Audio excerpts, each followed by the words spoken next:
Om Shanti. So, welcome all of you. And before we start, we'll just spend a minute in silence to invoke the Divine Being.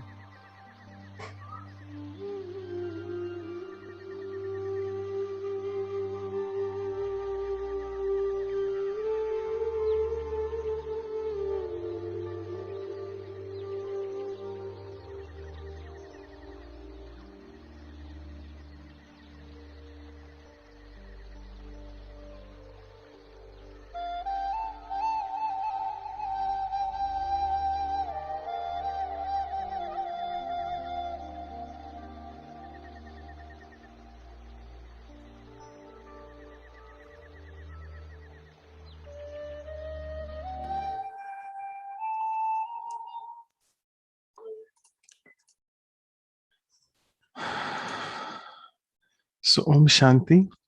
So, welcome all of you for the evening session, the Raksha Bandhan special event, the Yoga Bhatti for next 3 hours. And we are very fortunate that Sister Aruna Ladwa from Kuwait has joined us. So, thank you so much and welcome Aruna Didi to the event. So let's move on with the event. You all know Raksha Bandhan is a very auspicious event. It's being celebrated worldwide. And for Brahma Kumaris, it's a very special event on which today Didi will be throwing a lot of light on. And actually, Aruna's sister doesn't need any introduction. She's not new to our Values for Life series events because she has a couple of times she has taken a few workshops with us on 2 different values as well. But for people who don't know that she's a regular blogger, she's an author, and she's associated with Brahma Kumari since more than almost 37 years now. And she's got this perfect blend of East and West. Let me just say a few words about her in the form of a poem, which I have started doing of late. So Aruna's sister will today show us the light and might by churning with her divine insight. That how do we make ourselves more and more bright and set once again all the things upright. So through her light and might and her churning of divine insight, she'll make us help in our journey to become more and more bright and set once again all the things upright. So with this, I would like to welcome her. And we have with us our beautiful sister Reena joining from Delhi. So I told Sister Aruna that we'll be giving you a very pleasant surprise. So I'm sure Sister Aruna has guessed what it is. So I would request Reena Behan to do the needful, the next inaugural things for Sister Aruna. Over to you, Reena Behan. Thank you so much, Manoj Bhai. And from Baba, from the whole Brahmin family, a very, very warm welcome and Abhinandan to our sister Aruna Ben. Didi, please accept our welcome. Words are very less, but it is all from the heart of everyone. And now, as our Brahmin culture is, and as we are going to do the same in the coming golden age, that we are going to welcome each other with a beautiful tilak. So this is a beautiful tilak from whole of the Brahmin family again. And Baba is putting this tilak of success onto your forehead. And this tilak of success is for each one of us as well. That you are always going to be successful in all the seva you take over. And now we go further. Again, a rehearsal for the golden age. And this is a beautiful festival for Raksha Bandhan. So this is a beautiful Rakhi, especially from Baba.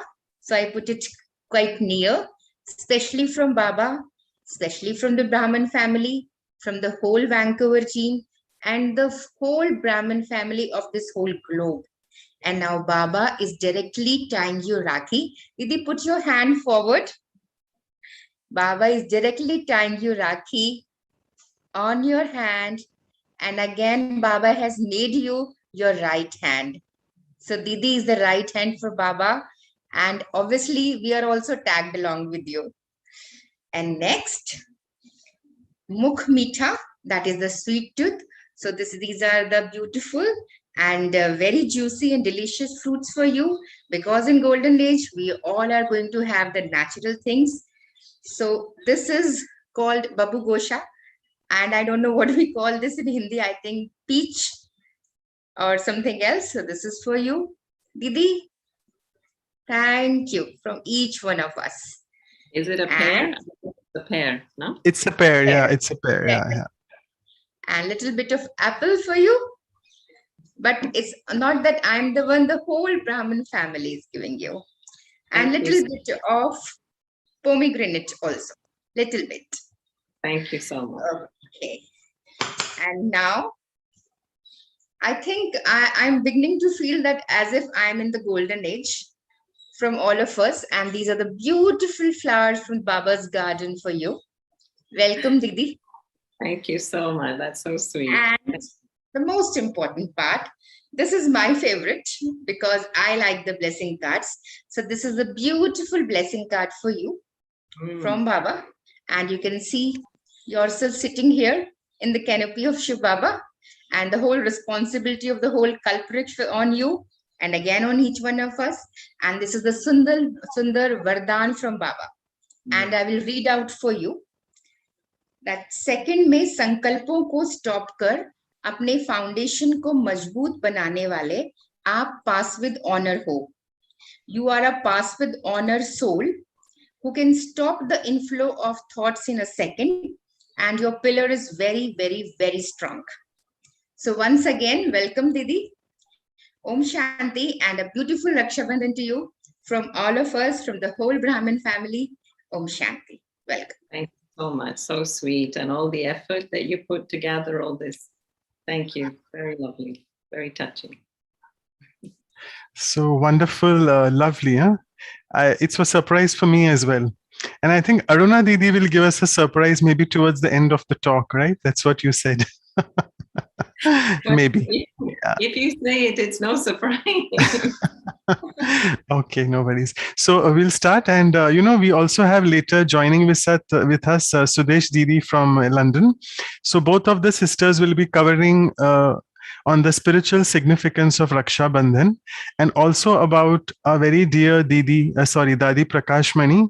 Her Avyak Divas is coming soon, close by, around 25th of August. So they'll be also sharing their fond memories which they had with Dadi Prakashmani. So it will be a mix and match of both these talks on and off in between. So with this, over to Aruna sister for the talk. Thank you. Thank you, Manoj Bhai. And thank you for the invitation. And hello and Om Shanti to everyone. Maybe let's just have 30 seconds of silence and stillness.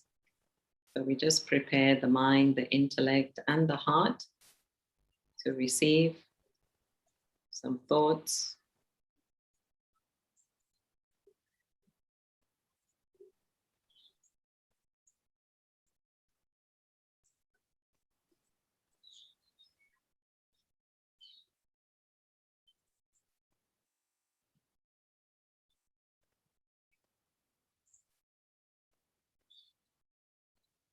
Om Shanti. So this is one of my favorite festivals, the festival of Rakhi, festival of Raksha Bandhan. I think we have quite a few English people, so I will explain as well in English. So Raksha actually means protection, and Bandhan means actually bond, or as we say, bondage, or the bond of protection, it's translated as. And although it sounds like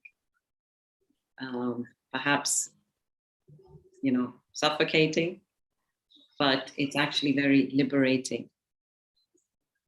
Because when we have this canopy of protection over us all the time, then there is a sense of being able to do whatever we want when we want. And that's the sense of freedom, liberation. So in a worldly sense, Raksha Bandhan is, as we said, this Rakhi. There is a Rakhi, which is this, and the thread, which it's all called Rakhi, but this is the main part in the middle, and this is normally put onto the right hand, the right wrist, and then it is tied. And normally it is the sister that ties the Rakhi to the brother. And as the sister ties the Rakhi, then the brother is promising to take care of the sister, to protect the sister all the time. And if you think about it, it's only in this relationship of sister and brother that you can feel this sense of real protection and eternal protection, eternal in a worldly sense, which is still limited because we will leave this body, we will die. But for as long as we're in this body and we're connected with blood, then yes, the brother promises to take care of the sister, unless of course there's some feud in between. And this is not the same for a relationship with husband and wife. The husband might say, I will take care of you, I will protect you, but it's never guaranteed. But with this blood connection, there is a greater guarantee that the brother will protect you. But if we now take this even onto another higher level, then we are actually tying ourselves to God, right? So now we put the Rakhi this way.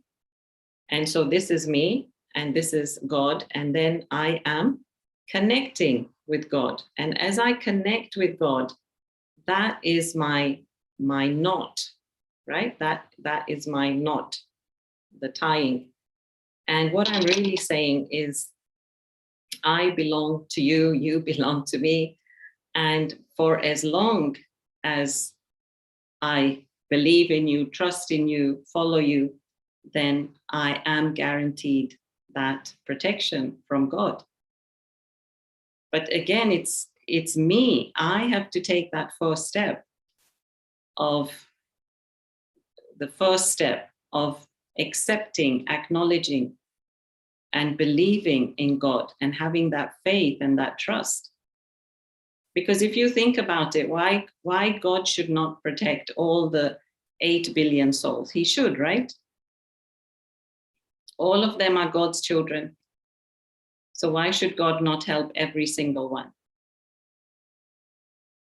But God helps those who, as we say in Christianity, God helps those who help themselves. So when we take that step of courage towards God and we turn our attention to him, which is this link. Actually, yoga is communion. Yoga is communication. Yoga means to yoke, to connect.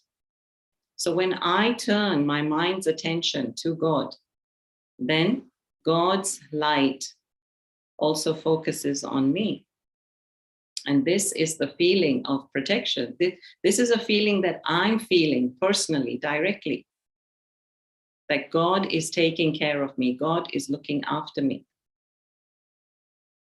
Now, why isn't it that everybody feels this feeling? Many times what happens is that we carry a guilty conscience. We carry a heavy conscience because of the sins that we've committed. And so then it's even difficult to look at God. It's even difficult to take God's light. So first of all, we need to clear ourselves of this. And this is where the aspect of purity comes in. If you think about this relationship between brother and sister, we call it a very pure relationship. The brother doesn't have any, feelings of impurity, promiscuity, anything like that. He sees the sister as a sister with a pure vision.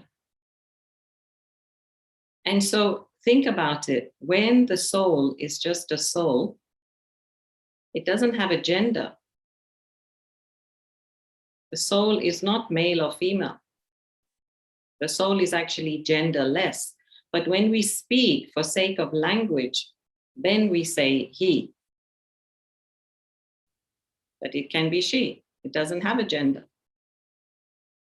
So that's why we say soul brothers, or bhai band, or we say brotherhood, because as souls, we are all brothers.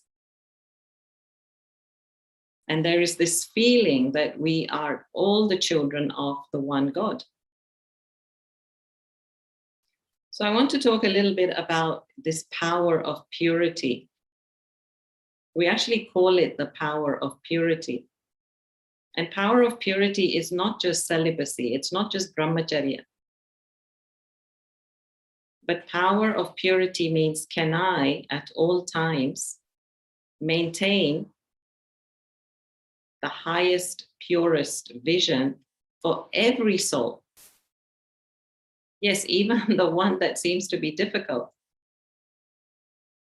Can I look beyond their part, their role, their body, their sanskars, my karma with them? And can I see through all that and try to see the beautiful soul that's behind all that? Because deep down, actually, each soul is pure and perfect. But what happens is, as we come through this journey of life, of karma, then what happens is that we get colored. We get tainted, we become rusty. It's like the diamond that is covered in mud. So if I gave you a diamond that was slightly covered in mud, you would still want the diamond, right? Because you know that you can wash off the mud, right? It's still got value. A diamond is still a diamond, even when it's covered in mud. And so really every single soul has value. And when I start to give them that respect through my vision of soul consciousness, this is pure vision. In Hindi we say, right, Saaf Nazar. Even in Arabic, actually, same. So this is the kind of pretext that we need to create before we interact with other people. First, let me see them as a soul, and let me see them as my soul brother. Because if your brother had some defect, if your brother had committed some crime, do you go and tell everybody about it? Or do you try and hush it? So when I start to think that really this is a member of my family, then I try to maintain the highest level of respect, even though I know they have the weakness, but in front of others, I will always try to shine the best light about them. So think about it. When I'm seeing that one with this pure vision, who do I become? When you start praising somebody, then you are greater for it, right? You look good when you're praising somebody else. They are already looking good, but you too will be respected when you praise somebody else. But when you criticize somebody else, what happens? People will say, look at her, see, all she knows is how to criticize, even though you're justified and even though this person may not be, good. But you will be the one that looks bad.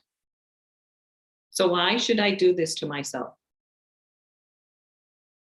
But anyway, the crux of the matter is, why should I hold this impurity in me? Because as soon as I see the defect of somebody, that makes me polluted. That makes me impure. So I might say, yes, they have this, they have that weakness. But if I'm seeing it, that means that my vision is impure.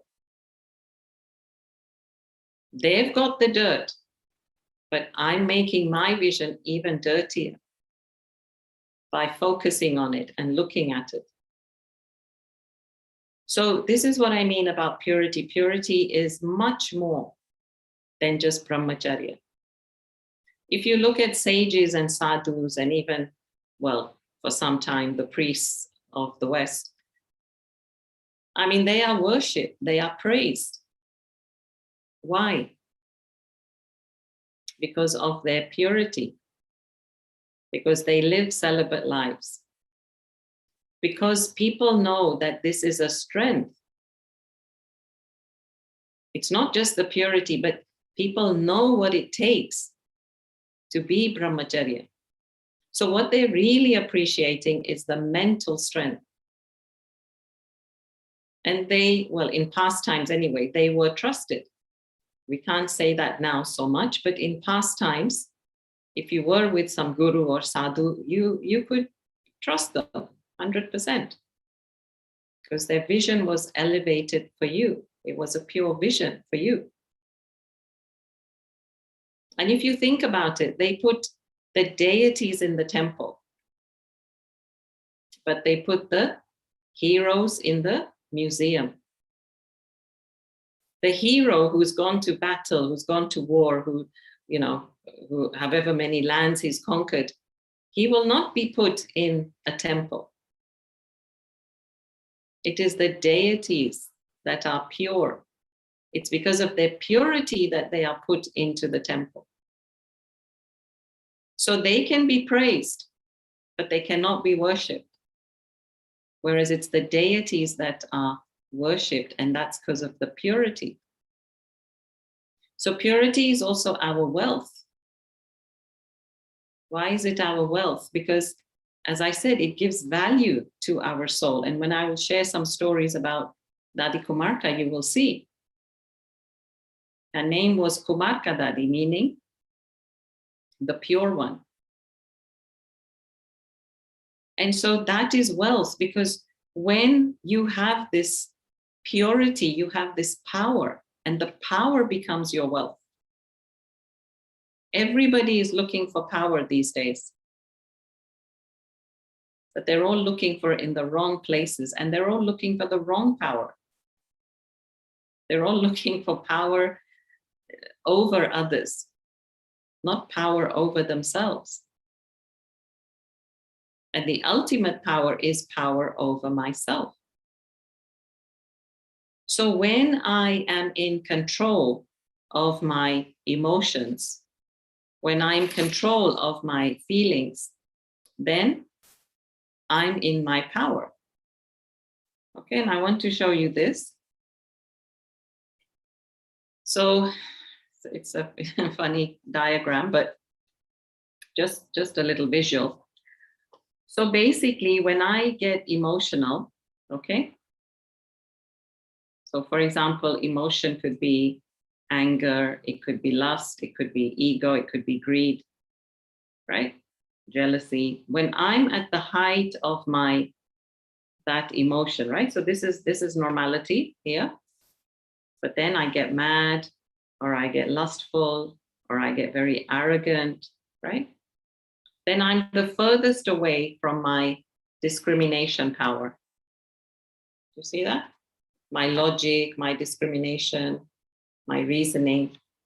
There's a big gap between that height of emotion and my ability to reason. And that's why a lot of crimes are committed in the heat of the moment, because at that time, one doesn't realize what they're doing. So when I'm in my power, in my powerful state, then I'm not emotional, okay? I am pretty much, level-headed, level temperament. I'm in control of my feelings. And so the emotion and the reasoning are pretty much together, right? And that's the power of purity. Because I'm thinking pure thoughts, there is clarity in my head. There's also clean feelings in my heart. And so if there's only goodness in your heart, then what kind of decision will you make? Only a good one. Because that's where it's coming from. The pure heart, right? Like we say in Hindi, right? Shubh bhavna, shubh kamna. So when my heart is filled with good wishes and pure feelings, then when I'm squeezed, right, that's what will come out. Like you squeeze an orange and you get orange juice. So if my heart is absolutely pure, then no matter what is the reflex, then only purity can come out. So some of you must have seen this WhatsApp. I mean, it goes around from time to time, but it's going around again. And it's the example of the person is holding a coffee cup, right? A cup filled with coffee. And they're just standing there talking to somebody. Somebody from behind comes and pushes them. And when they are pushed, this person spills the coffee. And they start blaming the other person that pushed them. Okay? What would have happened if his coffee cup was empty? Would he have got equally as mad? No. What if he wasn't holding a cup? What if the cup didn't fall? So the moral of the story is that we have our cups full, and in this case, it's here, right? Our head or our heart is filled with stuff. And so when somebody bumps into us, then that's what spills over. And then we get mad at them. But what if he had water in his cup? Then he wouldn't be as mad, right? Because there's not that much damage done. So this is the point, that when I keep myself very clean, and then if something happens, what will be my response? My response will be only calmness, kindness, love, peace, truth. And then I am happy with myself. And that's the bottom line. I want to be pure and clean, not for others. I'm not doing you a favor when I am being polite and kind and loving. I'm not doing you a favor. I'm doing myself a favor. Because I don't want to put myself through that roller coaster of emotion. Actually, with this graph, actually what it is, it's escalation. Well, it's a trigger, right? Here there's a trigger, then there's escalation, then there's the peak and de-escalation, and then depression, right? This is actually the graph. And this you can apply to any emotion. So we don't want to go through that all the time, the highs and the lows. And so one of the ways is, just keep yourself clean from inside and out. Now, a few other things about Rakhi. So as you know, we talk about the protection part. So I always say that when we tie a seatbelt in the car, right, we don't always like it. We feel trapped. But what is it doing for us? It's protecting us. Right? We are strapped in, we feel we're tied in, but at the end, it's for our safety, it's for our protection.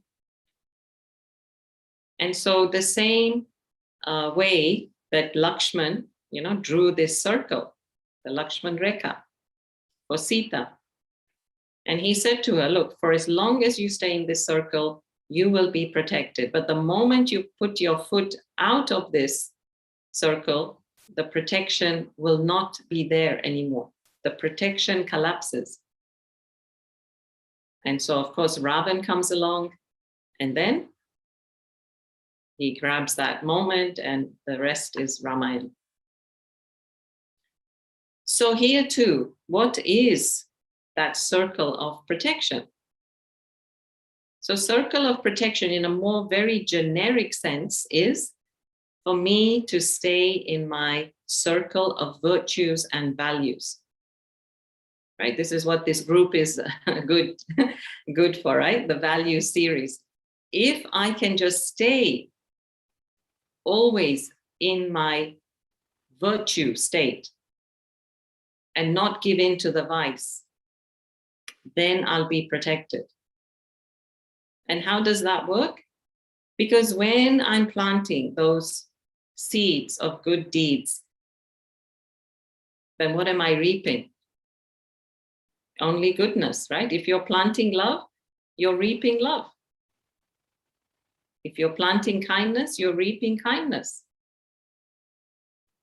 If you plant hate, can you expect to get love? No. So when I am planting only the best, then I'm creating for myself this garden. And within this garden, I feel safe and secure. There's not the jungle of thorns where there's no light and I'm lost and there's nothing to eat. So by staying, right, in the protection of my virtue, and if you are always virtuous, then you can't go wrong. Okay, some people will ask this question, but do you always have to be nice?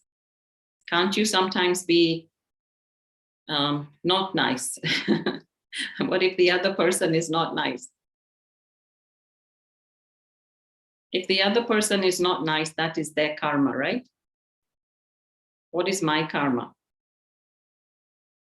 I have to be concerned about my karma. So let me keep doing the good. Yes, they will come to test me.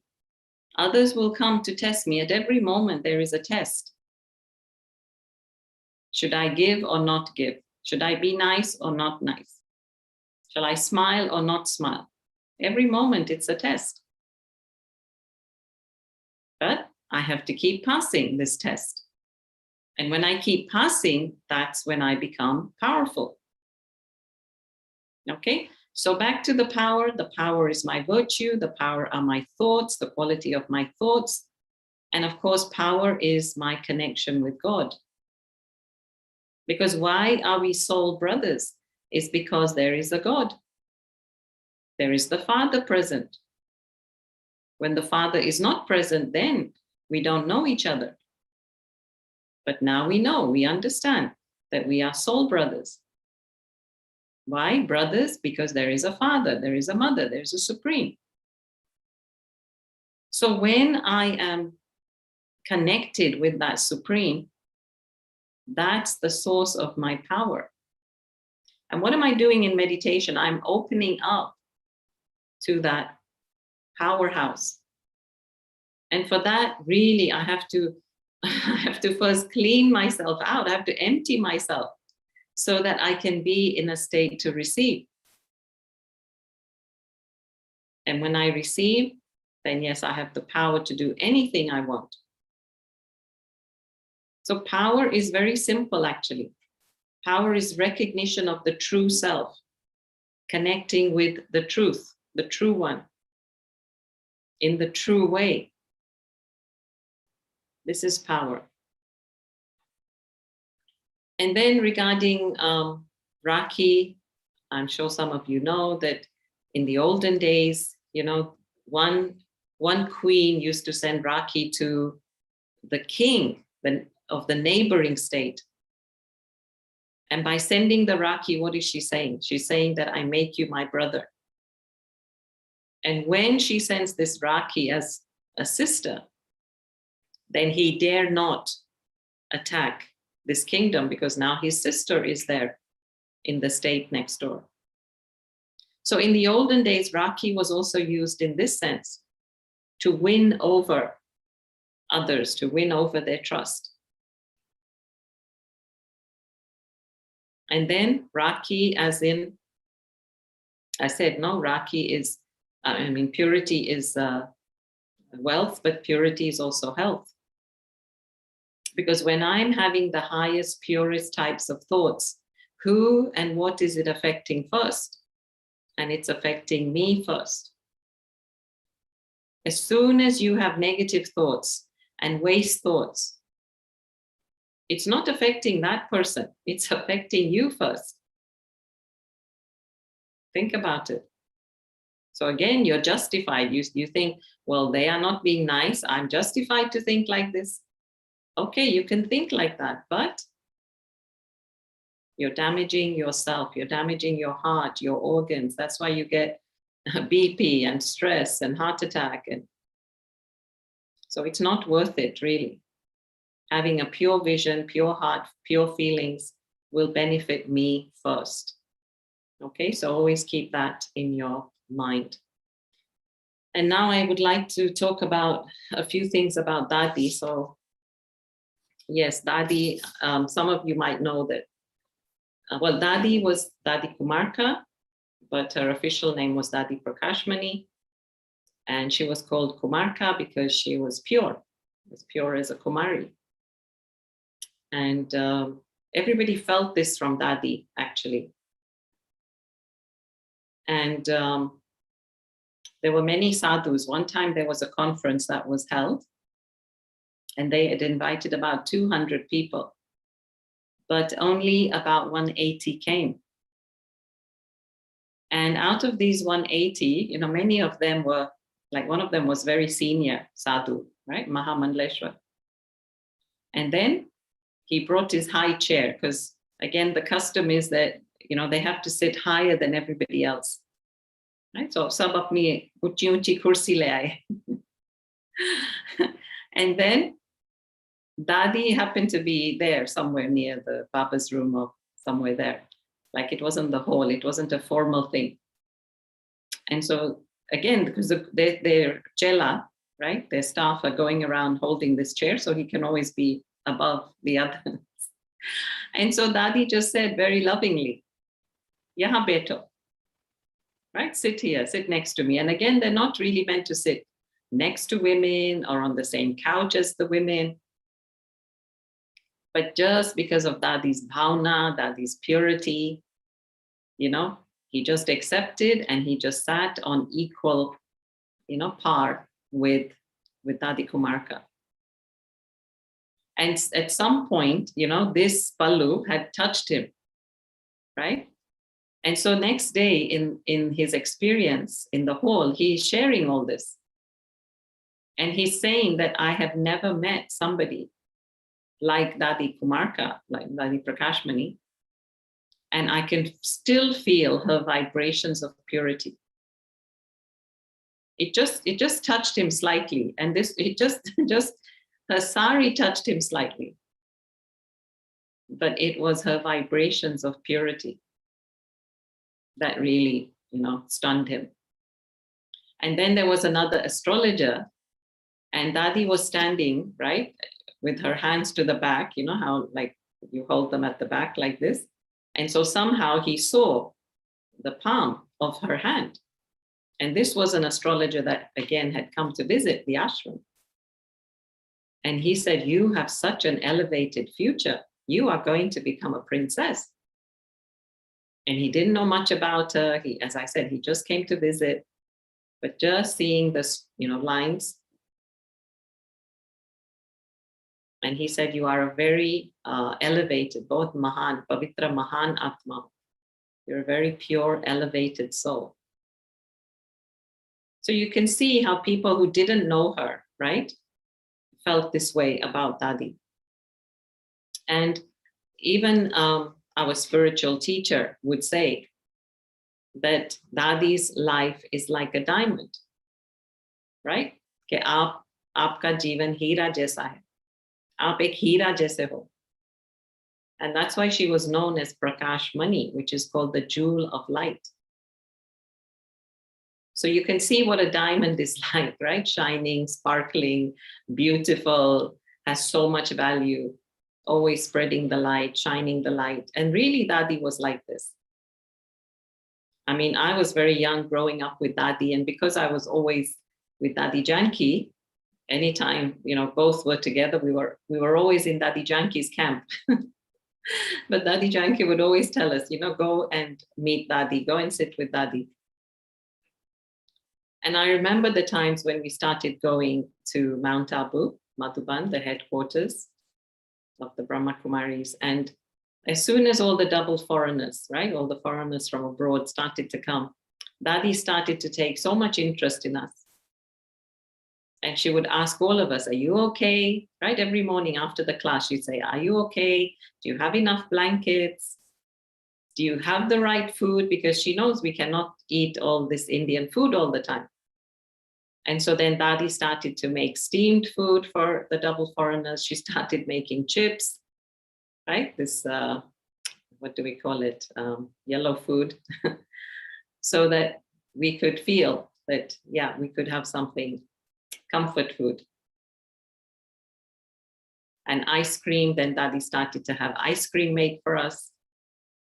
So she wanted to make sure that we felt comfortable, even though we're not in our own places, but as much as possible. And I remember one time, the Australian brothers who used to come, Australian brothers are like Punjab brothers, very tall and big. And so the beds were not long enough for them. And so then Dadi saw this. Dadi said, you look very tall. Do you fit in the bed? Like she thought about it, she calculated it. And of course, few of these brothers were very sweet, very humorous. And so they told Dadi that, yeah, well, our feet hang out and over. And so then Dadi had special beds made for them so that they could sleep comfortably. And then there's another story of, I just heard this the other day, actually, the story of, there was a brother in the ashram. And what happened is he went out to the fields outside in Mount Abu, and he started eating, climbing the tree and eating jamun. Right? Jamun is like these big grapes, but it's got a different sour taste, but very nice fruit. So he climbed up to eat the jamun, and in the meantime, he fell and he broke his leg. So when they brought him back, etc., and then Dadi found out that, why had he broken his leg? And that was because he wanted to eat jamun. So Dadi said, no. Dadi ordered the jamun from the village, a few boxes, whatever crates, however it came. And Dadi said, every day Dadi will feed you jamun for as long as it's in the season. But nobody should go out and eat jamun, right? In case they break another leg. So you can see how, caring, considerate she was. And then every time, like somebody or Muni Ben would say, Dadi, let's send special toli to this one. Even Mohini Ben, yeah, Mohini Ben always, the little Mohini Ben that used to stay with Dadi, she would always have this thought that, isko achi toli bhej de, isko achi toli bhej de. Like, she'd have this thought, let's send something special to this center. But what would Dadi say? What would Dadi reply? Dadi would say, well, what about the other 8,000 centers? Right? And so then Dadi would always be unlimited and caring. And that's another story, actually, that once Dadi had got melon. And so she got offered melon, and then she realized that everybody doesn't have melon. So she told Muni Ben, I cannot eat this melon till everybody else gets some as well. And so then Muni Ben ordered melon, and the third day it came in a truck. And when everybody else got melon, then Dadi Kumarka ate the melon. So again, very thoughtful, very considerate. And as they say, yes, this is another story. Another story is that, yeah, there were two stories more. So basically, there was some dispute, and the local, whatever, DC or whatever, had come. And he was very annoyed at somebody from the ashram, what they did or how they did, whatever. And what Dadi Kumarka did is she went up to him And she folded her arms and she apologized to him.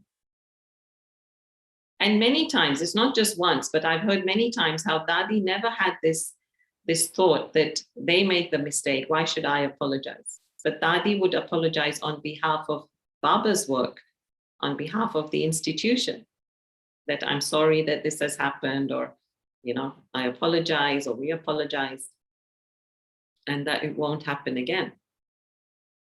So again, Dadi's humility in this respect. And then, yes, Dadi's life was like an open postcard. And this is what we are taught, actually, that our life should be like an open postcard and not like an envelope. And so what you see is what you get. And so Dadi was always very transparent, very clean, very clear. And even actually, if she had something to say, she would actually say it in the class. It's not that she would think something else and say something else. I remember one time when I was in Mount Abu and we were in morning class, and suddenly Dadi said, okay, who hasn't showered yet? Right? Because normally our system is that we wake up, we do our meditation, then we shower, and then we come to our morning class in the hall. And then there was one brother who stood up from the back. And Dadi said, Acha, okay, go and shower now. But again, in a very calm way. I mean, she didn't reprimand him and she didn't get annoyed. She didn't shout. Maybe some other guru might have shouted, but she made her point, and he was an example for us to learn from. And he was honest, and the way she handled it was with so much love. So this is our beautiful leader. And that's another thing, that many times, people are scared to go in front of leaders. But with Dadi Kumarka and even Didi, who was with her, everybody wants to be around them. Why would you want to be around a leader? Only because they're giving love, right? So this was our leader. And in her leadership, the organization grew the most, actually. So from 1969 onwards till 2007, Dadi Kumarka was in charge. So yes, Manoj Bhai, thank you so much. Wonderful. We just felt it should just go on and on, but time is always the limit. But thank you so much for your wonderful sharings on the Raksha Bandhan festival. You mentioned about the virtue of purity, and we actually had a talk yesterday with Brother Eric from Canada, the Canadian coordinator, national coordinator. And a few questions were still there. And you mentioned about this group is all about virtues, because we do a lot of workshops and value talks every fortnight, rather every week, I must say. So there was a question about purity. The first question is there something called haunting spirits or evil spirits, and are they impure? Why are they haunted? Bhatakte kyun hai? That's the question. And how do we get rid of such impure souls? Well, firstly, there are, I call them wandering spirits, right? Wandering spirits because they don't have a body. In other words, they left one body and they don't know what's their next destination. And so they're kind of lurking around their area because whatever reason, maybe it was a sudden death, maybe they are still attached. Actually, if you see some of the documentaries on the internet about reincarnation, you will see that most of them had a very sudden death. So in other words, they cannot accept that they are leaving the body. I mean, they had a sudden and tragic death. So maybe they got run over by a train, maybe they got a bullet. And so the soul is still not in acceptance that I have to leave. And there's still the hope that maybe I can go back to that body. So yes, there are wandering souls, actually. And what was the other question? How to... Yeah, how to get rid of them if they are troubling us. Well, I don't know how to get rid of them because I haven't had that experience. But I would say, from what I know intellectually, is that you speak to them kindly, politely, and you ask them to leave. This is what I remember from our discussions with our seniors. You don't engage in conversation, but you just say to them, kindly leave. But in a nice way. You don't be aggressive, you don't be nasty. And you tell them, you talk to them that they have to move on. And if that doesn't work, then I guess you have to get a Ghostbuster or something like that to help. Yeah, great. Lovely answer. Another question I'll just take, I think that's the last one, and then we'll do some meditation with you, of course. At the Brahma Kumaris, this teaching is taught that having waste thoughts, I think you covered that as well. Having waste thoughts for self and for others is also a sort of impurity. So people are saying that we do understand thinking negative about others is not good. But can you please explain what are waste thoughts about self and others? Yeah, waste is anything more than necessary. So let's say a very classic example, right? Especially with mothers. So in the morning they say, or they ask, okay, what should we cook today? Okay, you ask once, right? But if you kept asking this question, or if you kept thinking about it over and over again, then this is waste, right? So waste is anything above the average or above necessary. So like in a plate, you have enough food that you think you can eat, but if you have more than you can eat, that goes to waste in the account of waste. So here too, yeah, you think and then you decide. You see, this is where back to this. Like if I'm not constantly caught up in emotion, then it's very easy to decide, right? Because I'm here somewhere and I'm making good decisions all the time. So you think, what shall I cook today? You decide and finished. You don't have to keep thinking. So the reason why we keep having waste is because we're not deciding, right? So that's where the intellect has to be exercised with everything. Shall I go? Shall I not go? And even with a person, how should I see them? Right, I'm only going to see them in a good light, in a positive light. You have to decide that. I'm only seeing the virtues of this person, that's it. And once you've decided, then there is no, fluctuation between here and there. Okay, great. Thank you. So shall we go in the meditation with you now on a little bit of purity and about Raksha Bandhan? So I give a commentary for 5-7 minutes. Is that okay? Yeah, that's okay. And I'll play some soft background music. Yeah. Okay.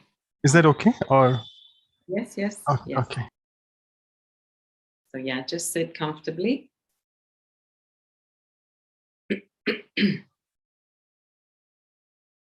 Try not to hold anything, just completely relax the body.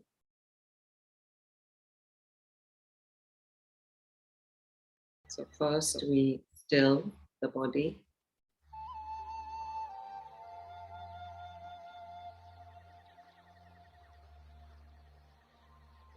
And then we still the mind.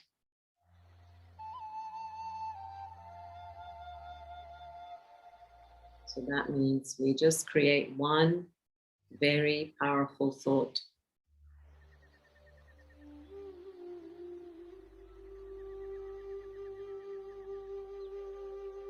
So why don't we create the thought that I am a pure soul?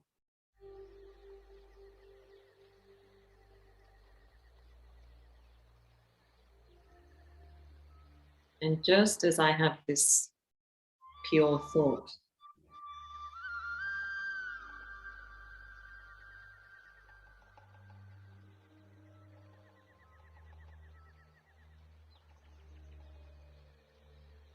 this wave of purity completely just flows over my whole being, washes over my whole being.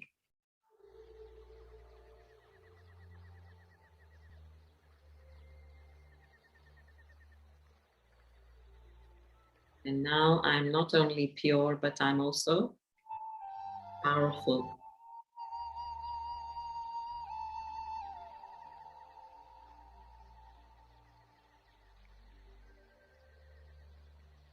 So I'd like you to feel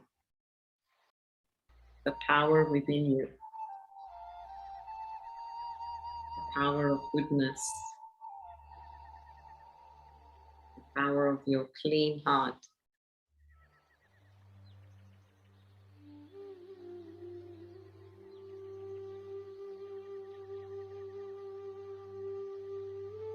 The power of your clean vision.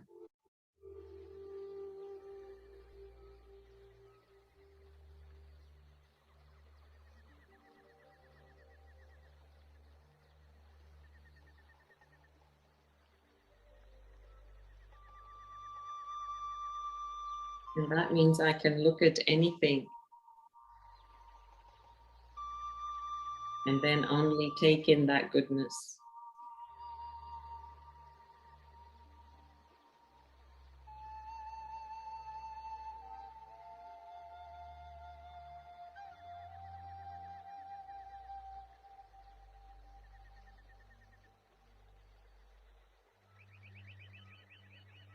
And now I turn to the Supreme, to God, to that ever pure one.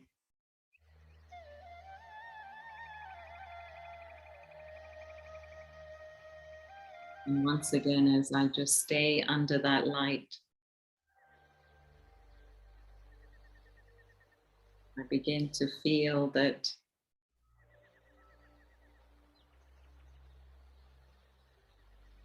many of my sins are being washed away.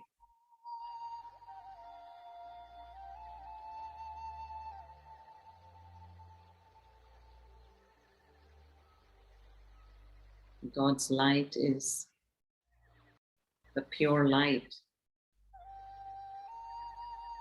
that purifies the soul.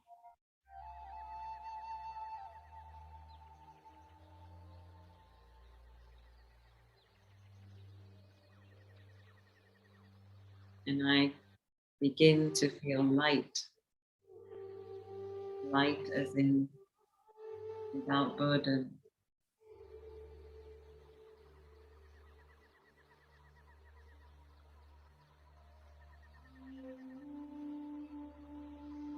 And once again, I feel I can fly.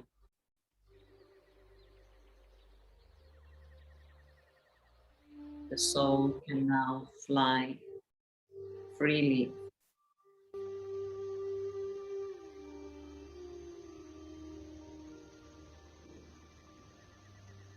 The soul is liberated.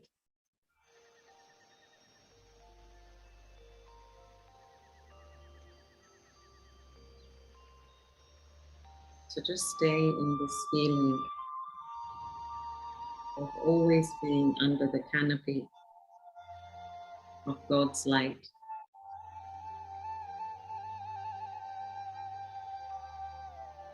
That is the fuel for the soul.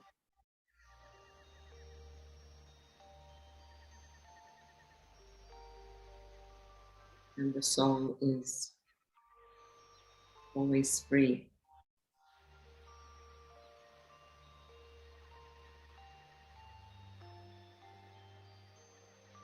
So we come back to this moment.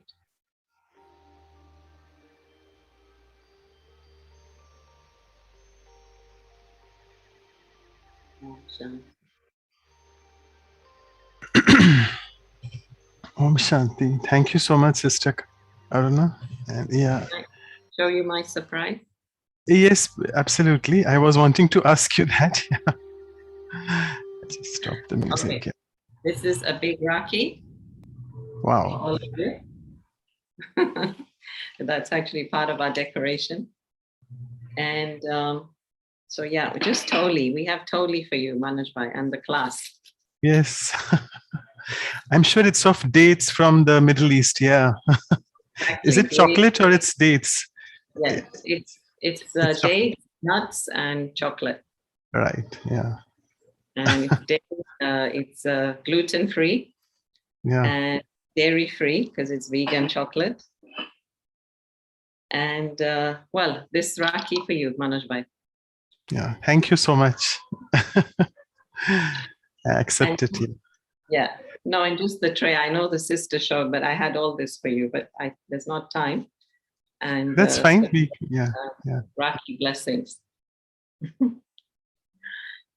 So yeah, wishing everyone a very happy Raksha Bandhan. Always stay tied to God.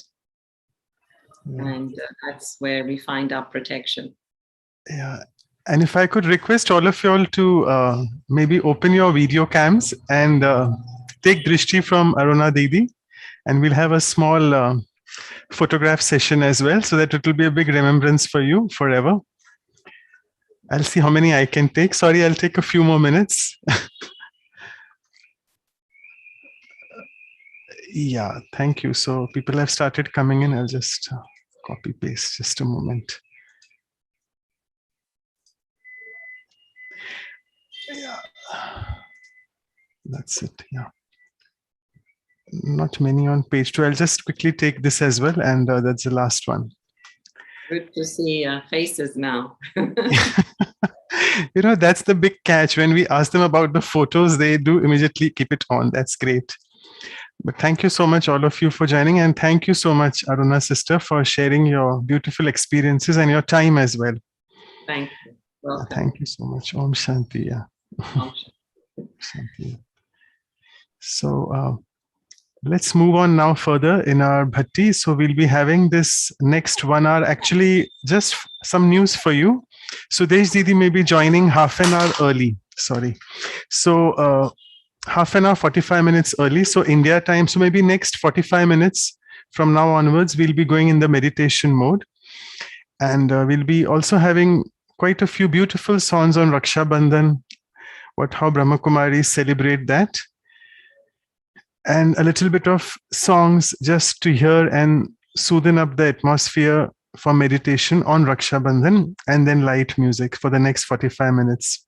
So I'll just start sharing the screen, and then I'll be doing the announcements a bit later by 9:30 when we finish the Yog Bhatti. So I'll just share the screen and show you something exciting about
रक्षा बंधन एक अति पवित्र त्योहार है। वास्तव में पहले ज़माने में बहन भाई को राखी नहीं बांधती थी। एक ब्राह्मण आता था जो हर एक के घर में जाकर के यजमानों को राखी बांधता था और उनसे यही कहता था कि परमात्मा आपकी रक्षा करेगा। भाग्य विधाता लेकर आए पावनता की राखी, जोड़ी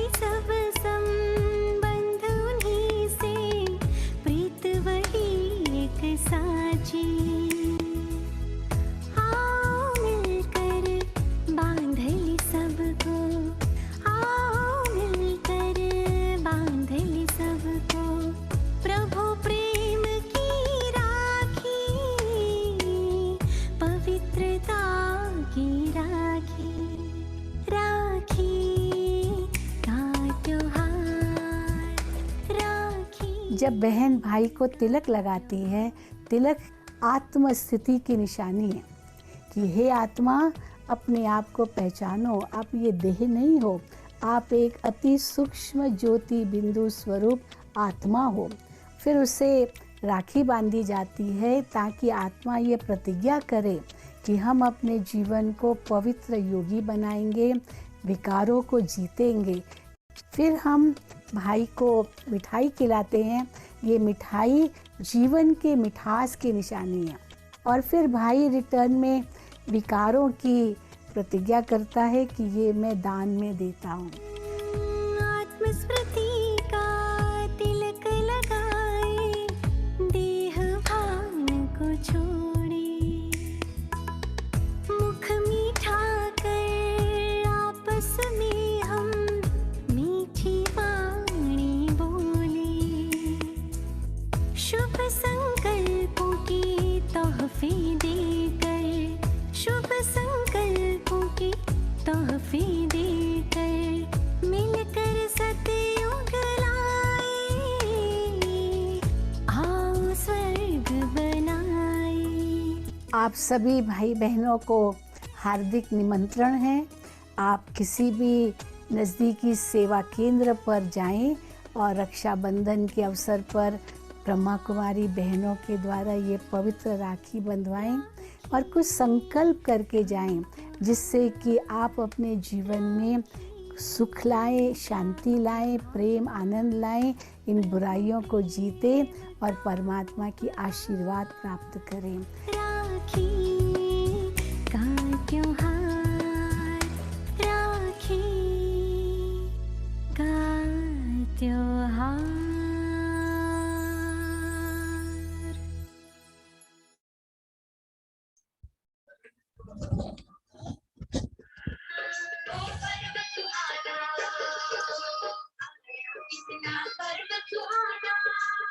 So we'll just go in the meditation for the next 45 minutes. And Sister Sudesh will join us by around 8:20 India time.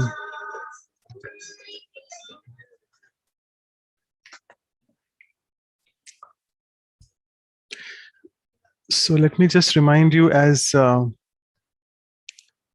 Sister Aruna told us about the circle of virtues, and we are this big values team here. So we'll just start a song of Divya Gun, the divine virtues, and then soft music will play in the background.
Divya गुणों से सजी सजाई भैया राखी बहना लाई,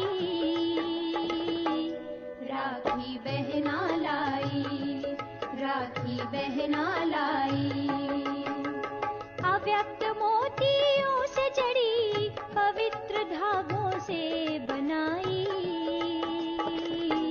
राखी बहना लाई, राखी बहना लाई। दिव्य गुणों से सजी सजाई भैया राखी बहना लाई, राखी बहना लाई, राखी बहना लाई।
राखी बहना लाई। दिव्य गुणों से सजी सजाई भैया राखी बहना लाई। राखी बहना लाई, वो राखी बहना लाई।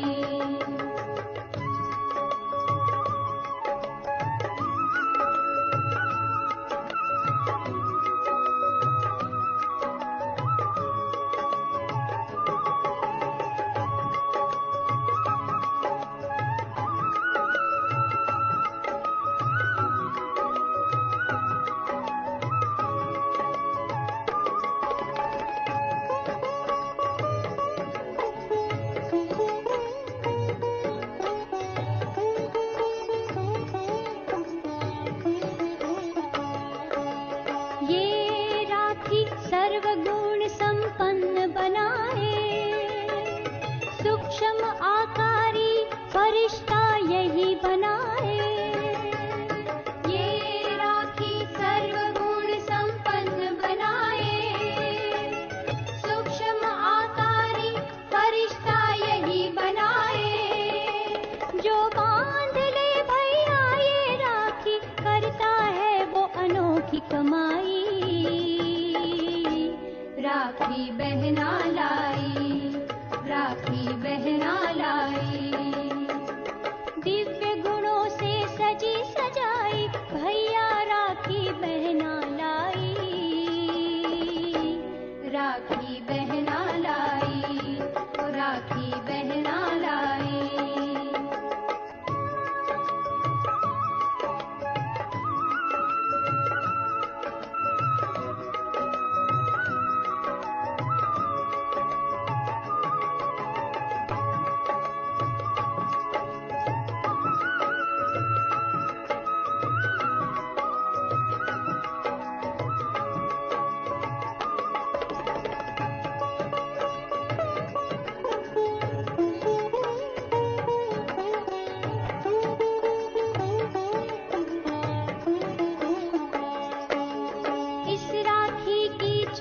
अलौकिक रूहानी, जो बांधे वो आत्मा बन जाए महादानी। इस राखी की चमक अलौकिक रूहानी, जो बांधे वो आत्मा बन जाए महादानी। शक्ति के सागर की शक्ति भैया इस राखी में समाई। राखी बहना लाई, राखी बहना लाई। दिव्य गुणों से सजी सजाई भैया राखी बहना लाई। राखी बहना लाई, राखी बहना लाई। अव्यक्त मोतियों से जड़ी पवित्र धागों से बनाई। राखी बहना लाई, राखी बहना लाई। दिव्य गुणों से सजी सजाई भैया राखी बहना लाई। राखी बहना लाई, राखी बहना लाई, राखी बहना लाई।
So, Om Shanti, just a few announcements for people who are new to the Values for Life workshops and series.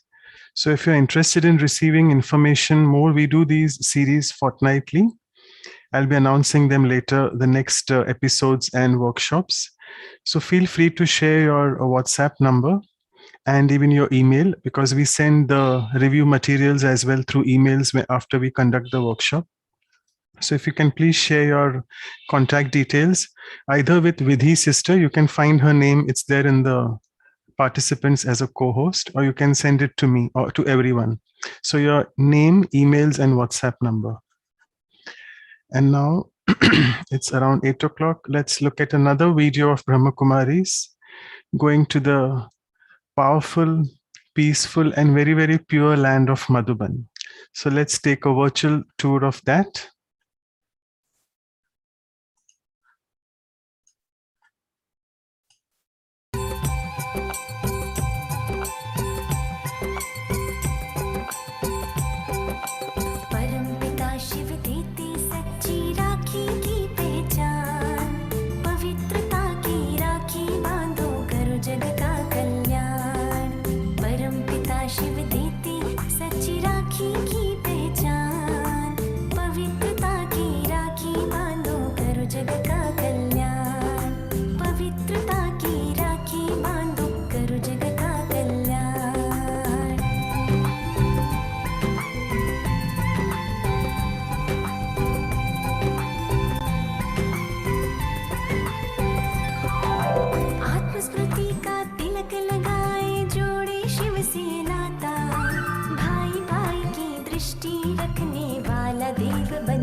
रक्षा पवित्रता की कर दे राख मलिनता सारी।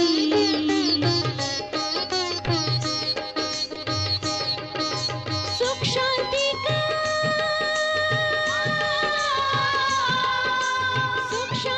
का नारा लेकर आया कितना पर्व सुहाना। ओ पर्व सुहाना आया कितना पर्व सुहाना।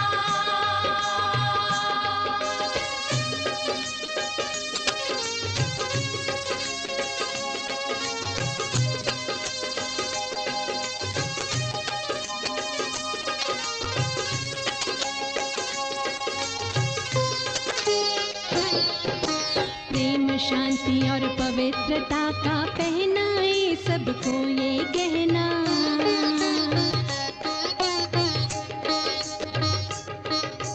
यही तिलक इस दिव्य स्मृति का आत्म भाई भाई बन रहना।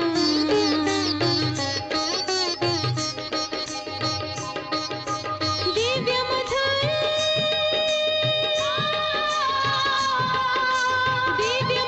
वाणी सिखलाने आया कितना पर्व सुहाना। ओ पर्व सुहाना आया कितना पर्व सुहाना।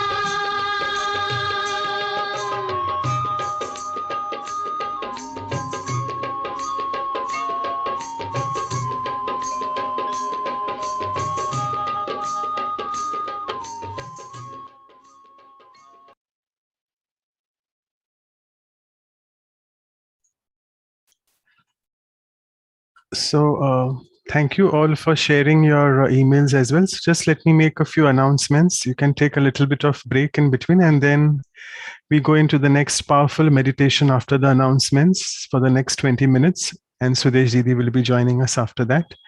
So let me just do the few announcements to let you all know our events. As you can see, this is the one which is going on now. And as I said, Sudesh Didi will be joining a bit earlier. Let me just actually go back. If you all have missed this episode on purity, we had our very senior brother Eric, who's the national coordinator of the Brahma Kumaris from Canada. He gave us a very different perspective on purity. So everything is available on our website. I'll just show you in the end the website, and you can watch all these live recorded sessions later on YouTube. So we, at our main aim at the Values for Life series is we have a talk first by a senior brother or sister who have been practicing Raj Yoga meditation for a long, long time. Sudesh Didi is one of them, practically almost more than 50, 60 years now. And she is also one of those fortunate souls who's taken the sustenance from Brahma Baba. She's from that time. So after the talk, it is just, the talk is a lecture. So usually we try to go in the workshop mode, whereby we do different exercises for 1 hour. Those are called experiential exercises. There you get to experience the value. So we are on this purity, and we are very fortunate. It's the month of August with Raksha Bandhan today, and we have chosen this virtue of purity to discuss on. So after those experiential exercises, we have again another insightful talk and a meditation, more of a workshop style, by another senior Rajyogi. So we are very fortunate. This time we have Sister Dadi, who is a very senior Brahma Kumaris teacher, joining us from Miami, US. That will be on Saturday. And we'll be making you a part of our WhatsApp group and also the email group as well. So you'll be getting these advertisements shortly. So even if you're not able to note it down, no worries. But it is just that you can mark your calendars for those days. And you know, August is the month of festivities all around in India. We start with the Raksha Bandhan, closely followed by Janmashtami. Then we go further, we have Ganesh Chaturthi. So we have a lot of special festivals lined up for you, and special Didis who will be highlighting us on the spiritual significance of each of these festivals, which are celebrated not really knowing the meaning. People do celebrate in India, And I think the West people don't even know about these festivals. What is the significance? So it's best to know the spiritual significance. So 30th August is Janmashtami, the day when Sri Krishna was born. And we have with us Asha Didi, who's tentatively said yes because she's running very, very busy with her schedule. But we'll try to get her in. It will be on 4th September. She'll be sharing her thoughts on the spiritual significance of the festival. And following in this, after episode 20, which is on purity, we have already done it. The next episode, 21st, is on patience. That is Dhairyata in Hindi. And our very sweet, very patient brother Charlie, I'm sure many of you know him. He's the director of Brahma Kumaris from Australia. So he'll be joining us on the 5th September. We normally do our talks in the evening India time, but since he's joining us from Australia to suit his time and to accommodate his time, we are doing it on the 5th September in the morning. So it will be 9 a.m. And I don't know whether many people know from abroad, from the West particularly, 5th September is the Teachers' Day. It's celebrated as Teachers' Day in India. So it will be a fantastic deliberation by Brother Charlie on that day. And for any other information, so this was all about the August and the first week of September. We'll be sharing other details soon later. So as I was telling you, if you want to reach out to us, these are our websites, www.vihasa.in. And since the Vancouver team is involved in organizing through the Zoom, that's the Vancouver email address. And our email address is very simple, vihasaindia@gmail.com. So you can please feel free to write in to us your queries, comments, or feedback as well, so that we can improvise on these programs further. So with this, I'll just stop sharing. And again, we will. So hold on. I know it's getting dinner time in India. You all are stuck to your chairs. So you can take a little bit of break, but make sure you come back in the next 15 minutes or so, because we'll have Sudesh Didi soon with us, amongst us. And now again, we'll go in the meditation mode for the next 15 minutes or so.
mean, I was very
Sorry, participants. Sudesh Didi is there. She's just joining in the next few minutes. So just bear with us for a few more minutes. We'll start.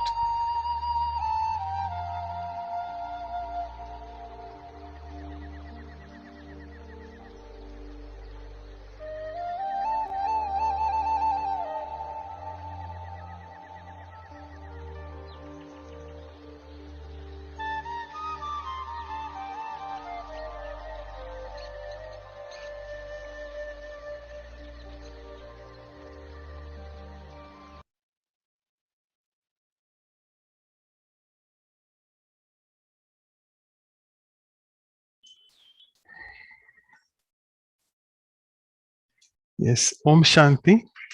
So we have with us Sudesh Didi. Thank you so much, Didi, for joining and giving us your precious time. And I'm sure Sudesh Didi doesn't need any introduction, but Didi, there are quite a few new souls as well. So I'll just give a brief introduction about you and then we'll go on with your talk. So as all of you are aware that Sudesh Didi is one of the European directors of Brahma Kumaris, and she looks after a lot of centers, particularly more so in Germany. And I would not be giving her biodata in detail, but I'll be just again speaking a few lines in the form of a poem for her. That wherever you are, Didi, there's always cheerfulness, because you're always away from fearfulness. Didi Sudesh, for all of us, is very, very dear because she's miles away from fear. And to the Supreme, she's always very, very near. So she's very dear, miles away from fear, and to the Supreme, always very, very near. She's got this beautiful inner radiance, which gives all of us a life full of abundance, thereby bringing us closer to the Renaissance, and hence we all feel privileged to be in her divine presence. Her radiance, her abundance, her presence brings us closer to the Renaissance. And finally, Didi is always full of royalty because she's got this immense royalty and loyalty towards Baba. And she's got this unique ability whereby her mind is always away from duality. So with this, I would now invite, we have with us Sister Sunita Didi, who is joining us from Pune, Bopodi, and we request her to apply tilak, tie rakhi, give a bit of toli and a blessing card to Didi as well. So over to Sunita Didi. आप अगर unmute करोगे दीदी सुनीता दीदी तो अच्छा होगा. हाँ आप. Yeah. Okay, I'll just highlight.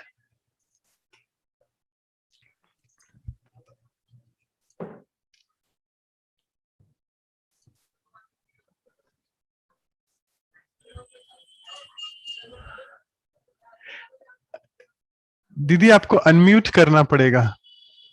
आप म्यूटेड हो आप.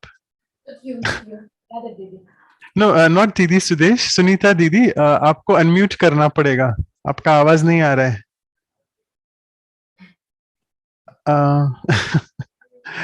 भाग्यश्री बहन है नजदीक. अच्छा या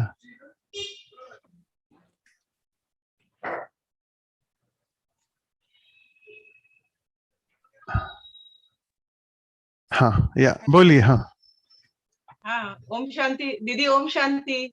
ओम शांति. ओम शांति.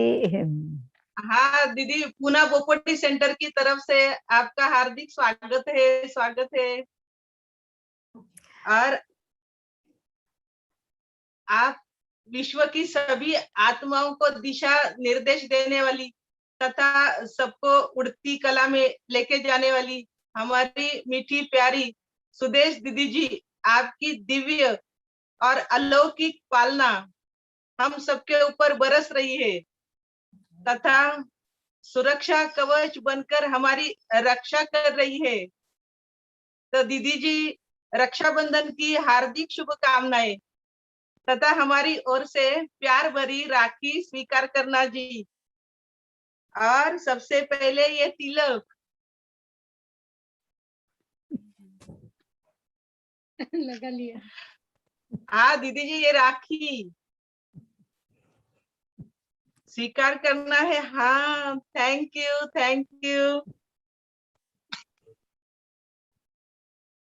दीदी। ये टोली नारियल की बर्फी, स्वीट नारियल की बर्फी है। ओके, हाँ दीदी,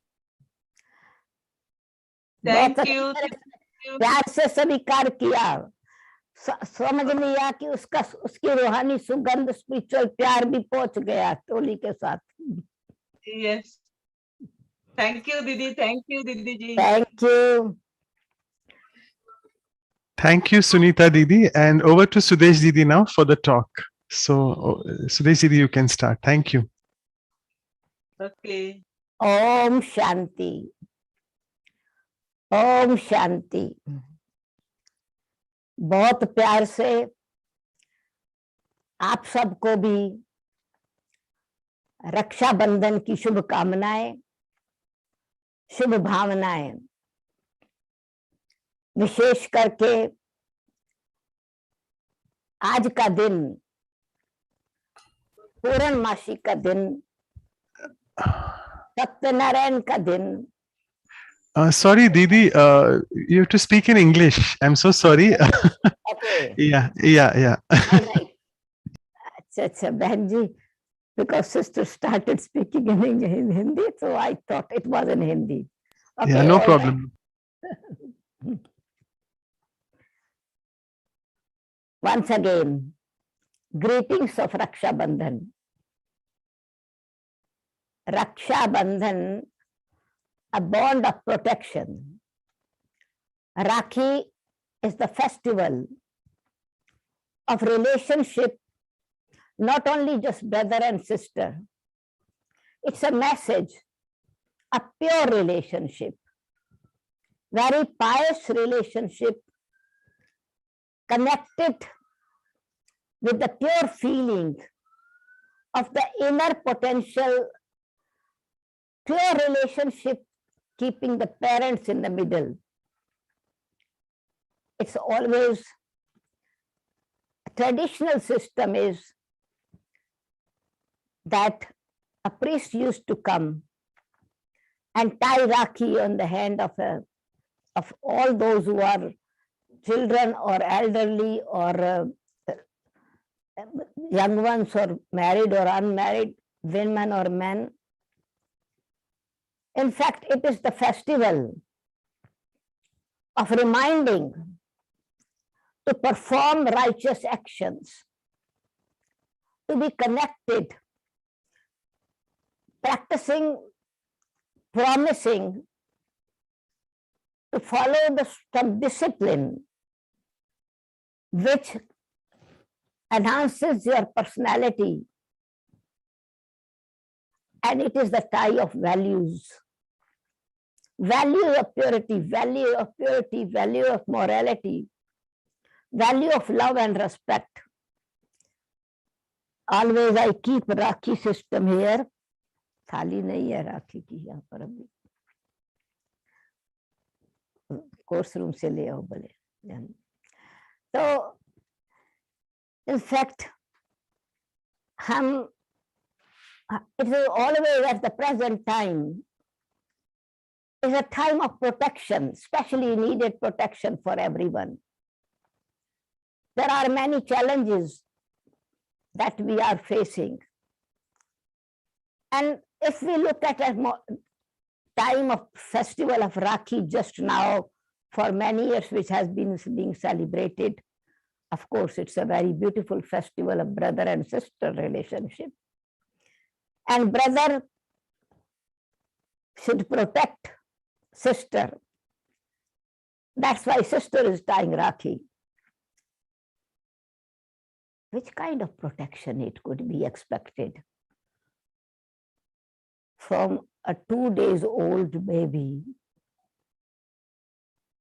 That baby boy is born, and maybe sister is 12 years old. She's so happy and she's going to tie Rakhi to this 2 days old brother, or maybe only few hours before the baby is born. Would it be any kind of physical protection? Or is it the sister has to protect the brother?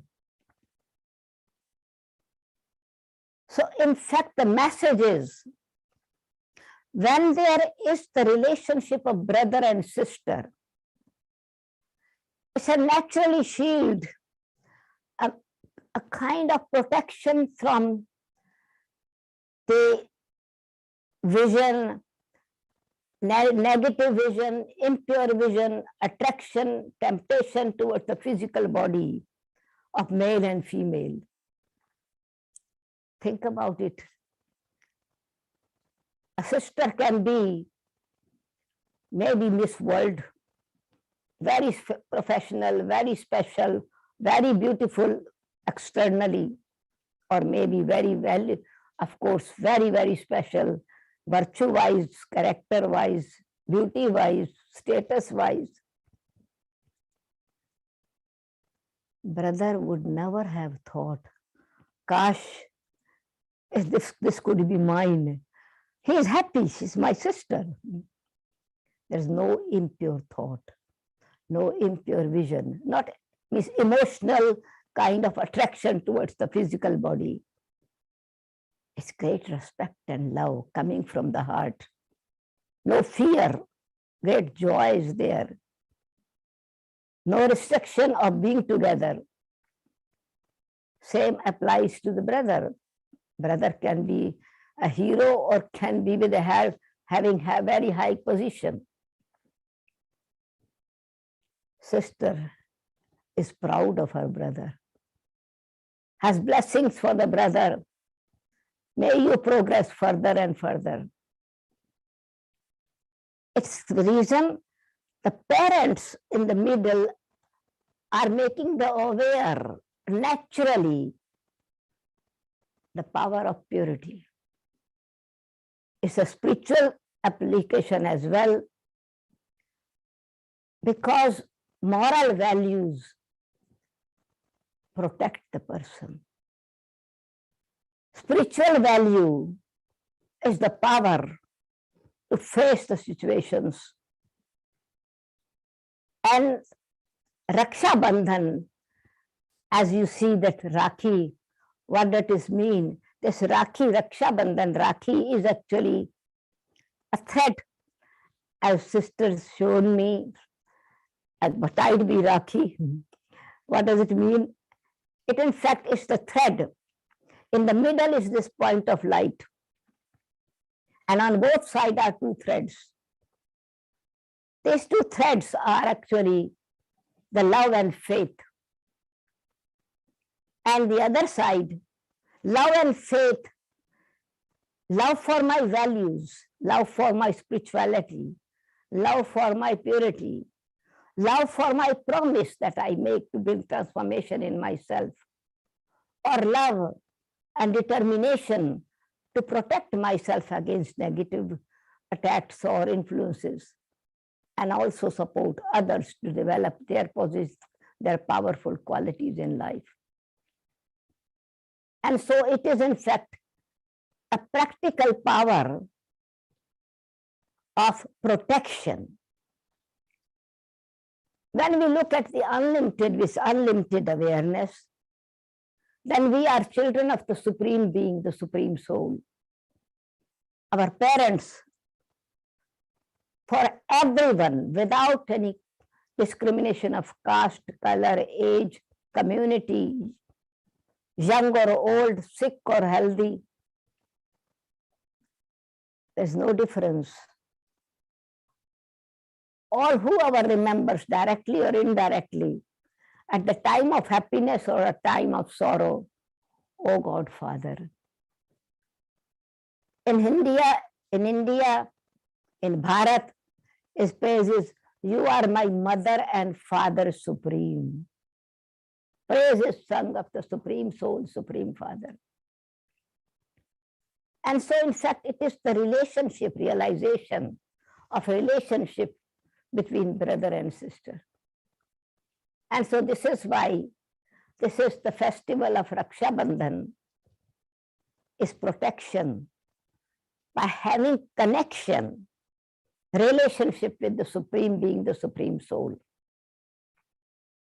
And as Didi from Pune has tied me Rakhi virtually, but I accept it reality with virtues, not just virtually, but I tie it with love and respect, with that awareness. It is not tied just on my hand.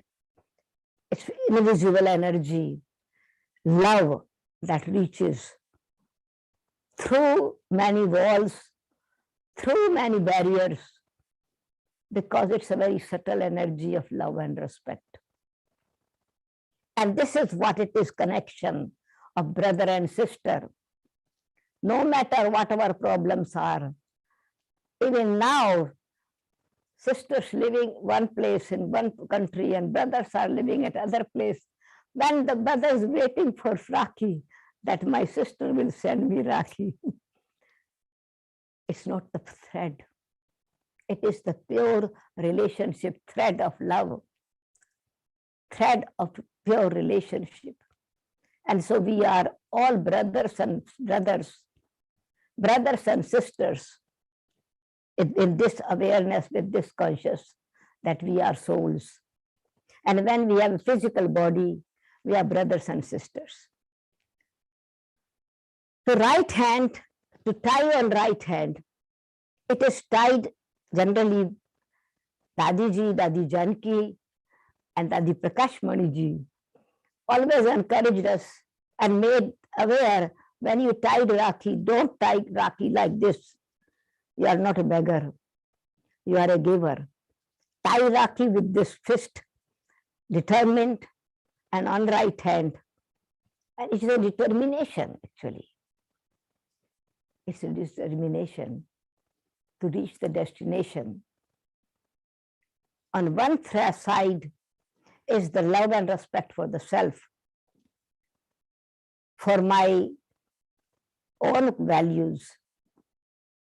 Other side is values of God. And also it is values, sorry. Jaldi out.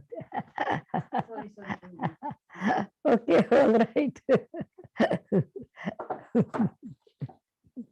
Okay. Sister has brought actually this all thing of together. Rakhi ka hai isme. Okay, now I can, because generally we keep here on near this in studio, have had many Rakhis and festival, but now it is not there. And so, okay, she has brought now, and there has been a little bit break, sorry, in the screen. So maybe you can link. What I was saying is this symbol. It is a point of light, and these two thread, love and faith, it's here. This thread might break, but this will never break, because it is the energy of pure feeling of the mind and intellect and my personality, the soul. So it is tied here. Subtle energy connected with the Supreme Soul. When two are tied together, then it is strong. If one is there, it might dangle and actually fall down or tangled somewhere. Love can be only emotional, physical, attraction, temptation. Desire is fulfilled or not fulfilled, anger and reaction. Instead of love can be violence. Instead of love can be attachment and possessiveness. But when these two things are connected, it's protection. And all our 5 qualities of the soul, knowledge, purity, peace, love, happiness, wisdom, truth, are together. And that is what protects us. But only when we are connected with the Supreme Being, the Supreme Soul.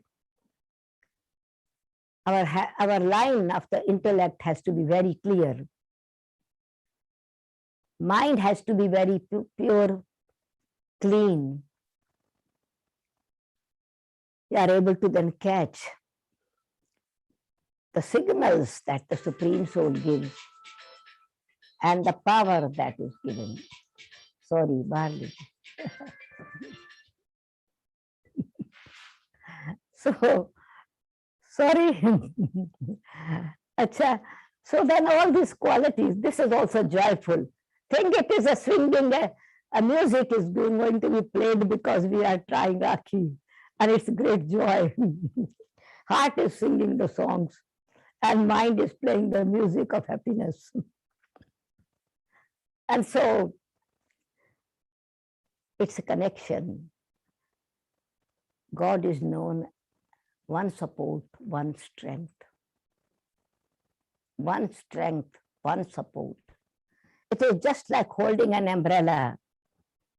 But if it's not opened, it's like a support, like a stick. But it works only properly for the purpose if it is a very hot weather or if it is raining.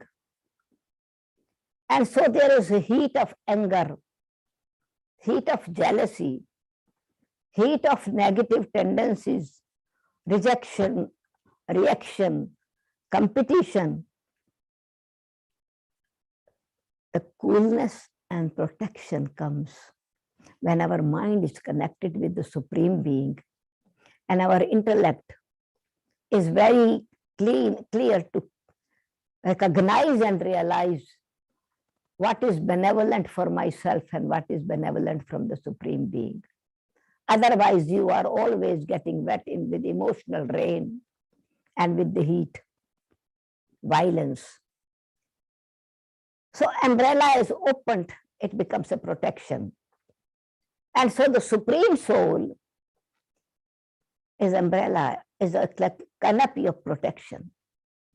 And as soon as you switch on the umbrella, it's open, and all this, whatever is connected with this wire, with this, with cloth or material, all these spokes are connected, opened.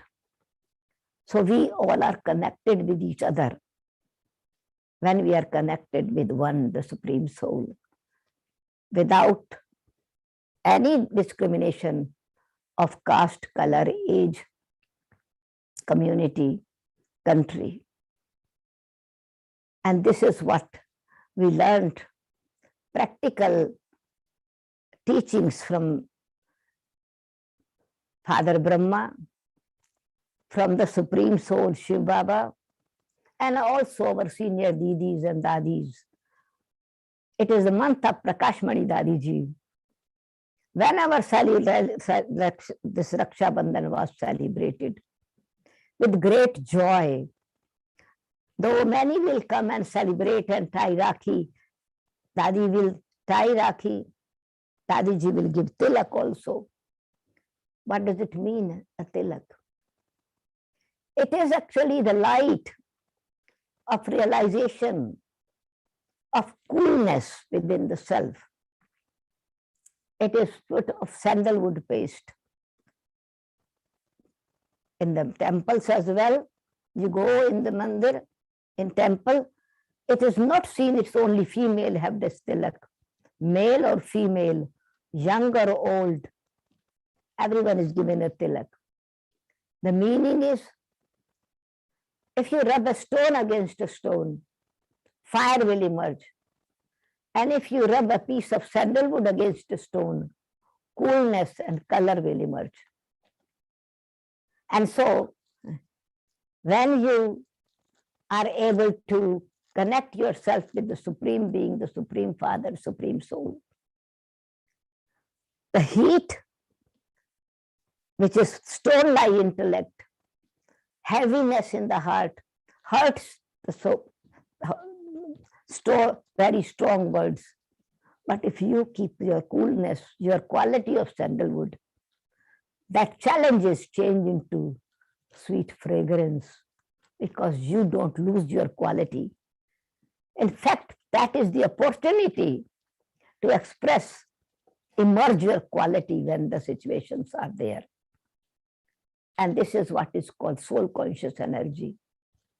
And so this tilak is actually self-sovereignty and spiritual strength, power of the mind and intellect, and spirituality, fragrance of our personality.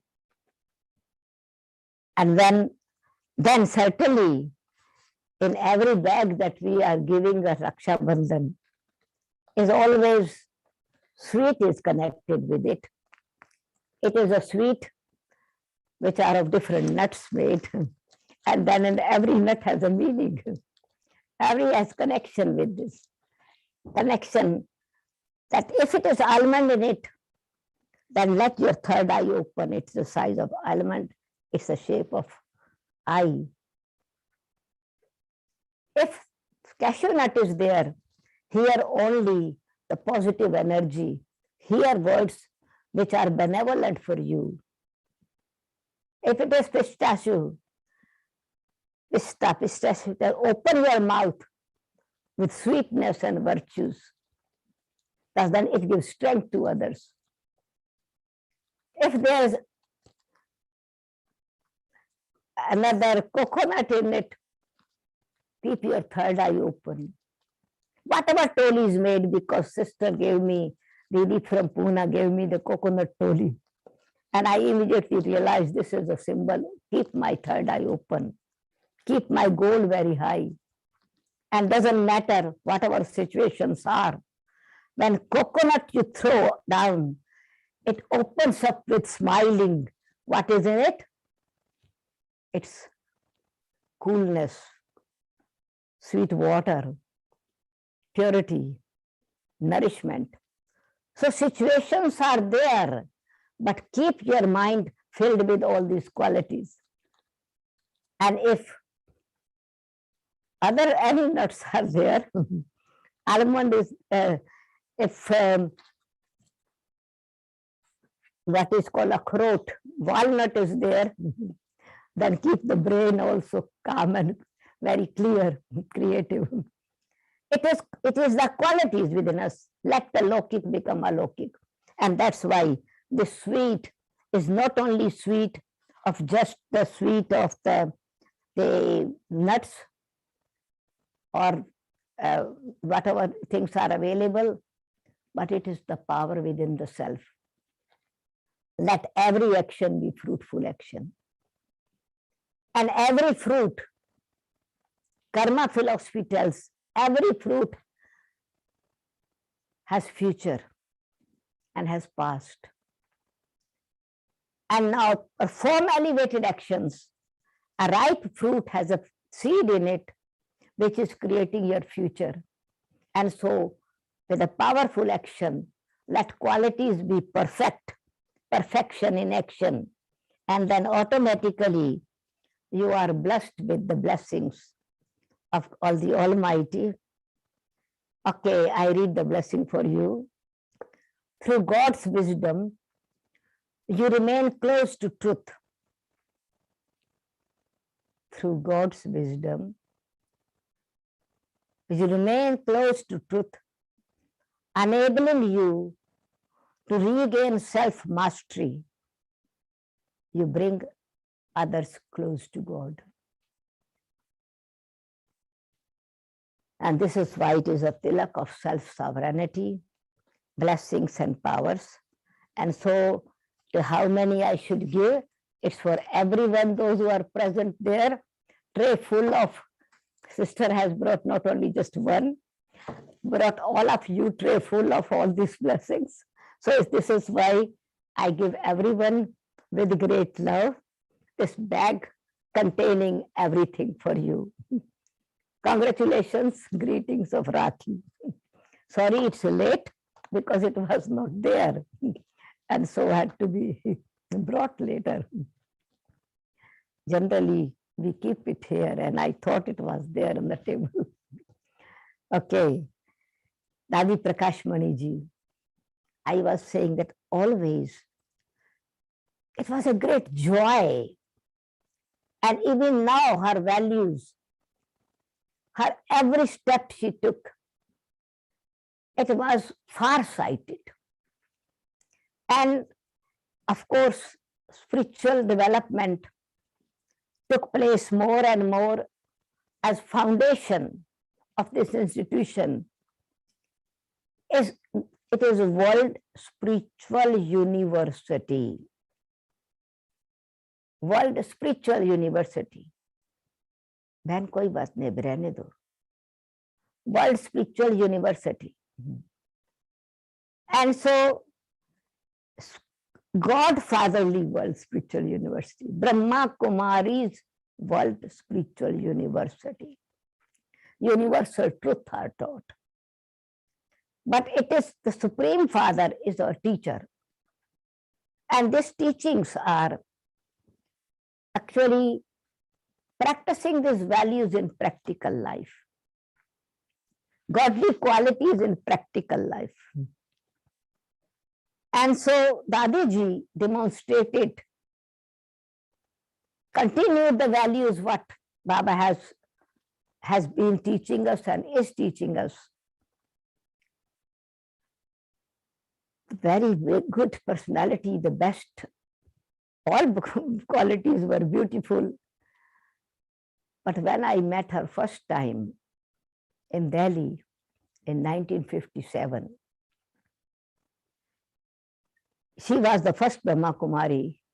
I met her in Delhi. First time I met her, I felt a magnetic energy is pulling me. I was 16 years old at that time. And I wanted to be a social worker. But my auntie had told me that these Brahma Kumaris are spiritual social worker. And so I wanted to go and see the spiritual social worker, and also she told that in them there is a natural quality of purity, personality. And that is what I felt without speaking, without any conversation. It was a natural kind of attraction, not to the physical form, but some vibrations were there. As spirituality is like a fragrance, flower is visible, you can photograph it, but fragrance touches you. And it was her spirituality, the fragrance of spirituality, and personality like a magnet, like Brahma Baba's magnetic personality. And I thought, this is what I would like to be.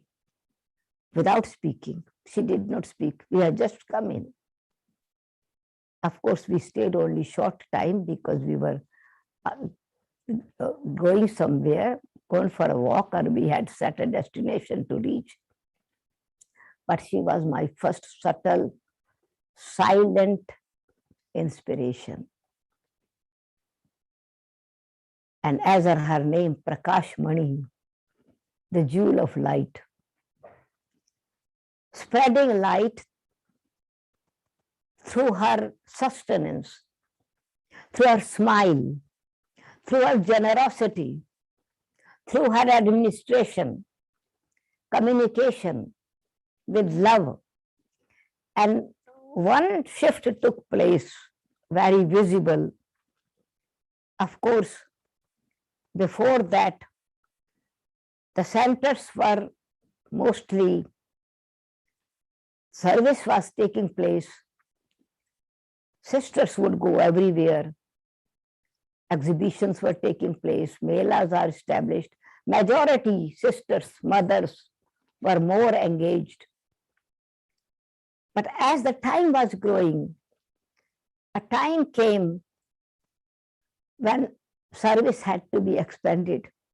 And her far-sighted vision and generosity, she encouraged brothers more and more. And she used to say, as Baba has given me name Kumarka, she wanted to encourage Kumars, brothers. And it was certainly in this garden, many brothers, fragrant flowers, roses emerged with their spiritual qualities as well. And so it was, though it is, first it used to be considered, it is Brahma, Kumari, Ishwariya, Vishwavidyalaya. Kumaris are there perhaps.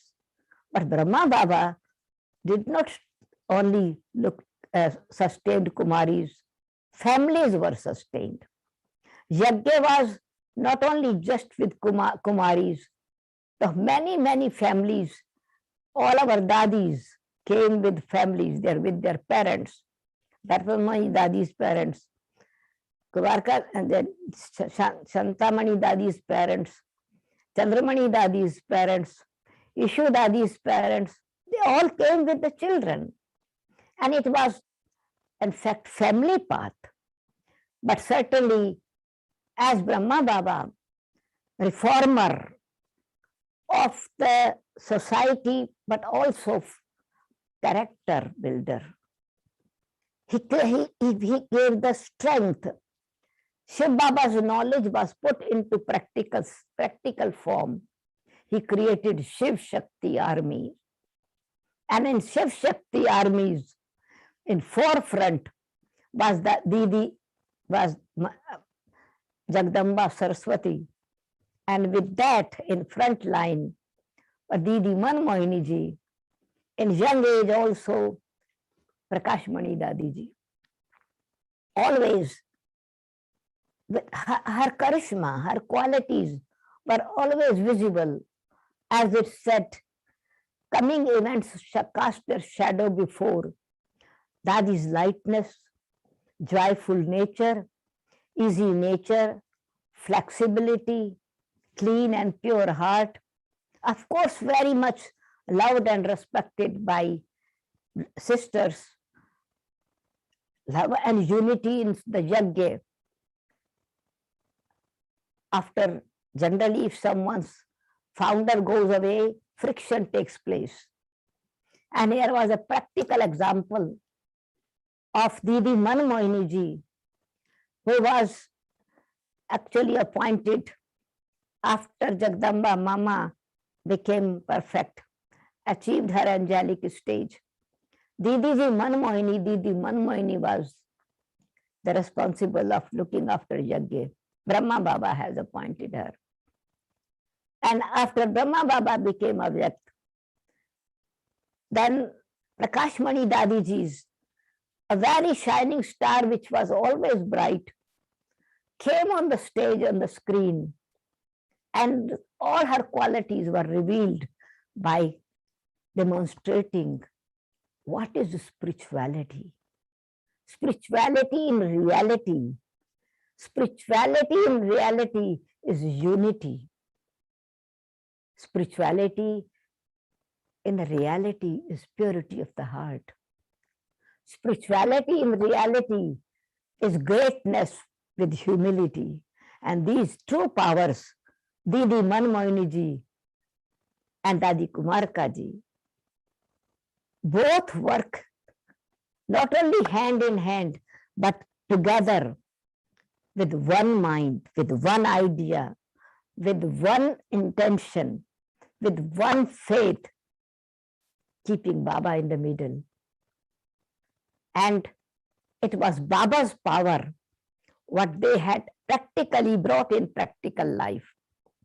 And Didi used to say, we are two bodies, one soul. We used to laugh, Didi, two souls. Two bodies means two souls. She says, no. Two bodies, one soul means the ideas can be different, opinion can be different, but there is harmony. It's oneness because both are refined with divine intellect, with divine vision, with selfless service. Intention is selfless, and with the consciousness of unlimited task. It's godly task we are doing together. And it used to be to watch this beautiful way, how both, any decision had to take place.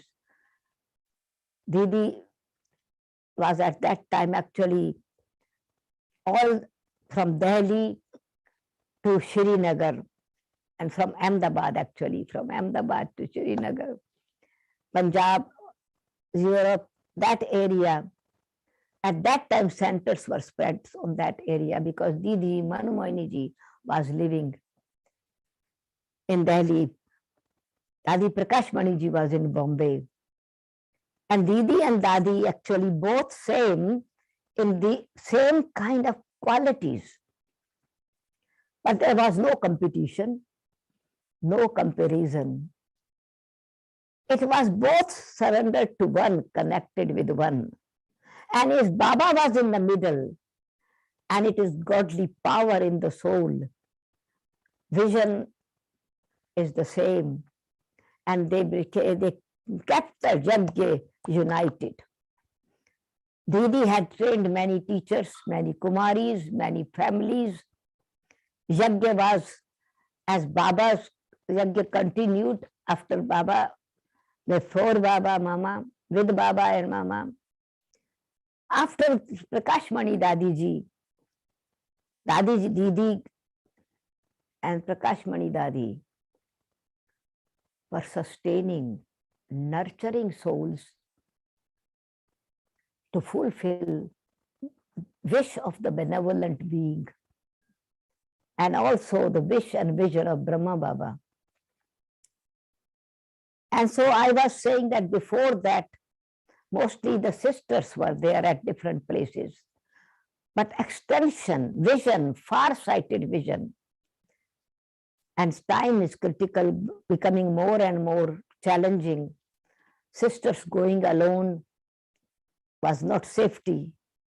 Dadi Prakash Mani ji encouraged brothers. In Yajna also, many brothers came, and their specialities were also used. So it was balanced energy. Sisters protecting brothers and brothers supporting sisters. And that was the true Rakhi, connected. What is first becoming self-protector. And to protect the self is godly power, spirituality.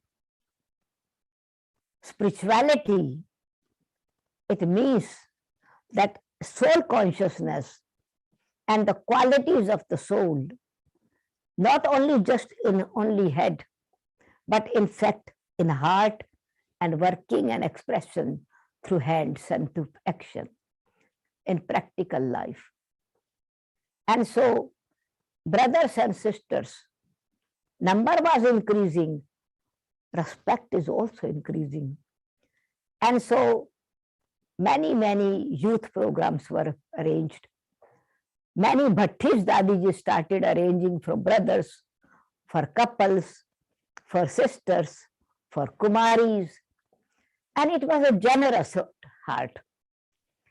Another, as much Dadiji gave attention for the spiritual growth, she always gave attention to approach other people also. Many programs of the sadhus, great souls, politicians, so service expanded, places also expanded. And enthusiasm Dadi was creating. Dadi Prakash Mani ji, according to drama, that Didi Man Moini became a Vyakt. Now many decisions Dadi had to take, but she never decided anything herself. Communicating with Baba, asking Gulzar Dadi to go to Baba, please go and get message. Get the trans messenger's message. Being trustee of the Yajna and trusting others, she united, she brought all these other Dadis in Madhuban. Dadi Chandramani, Shantamani Dadi, Then eventually also Dadi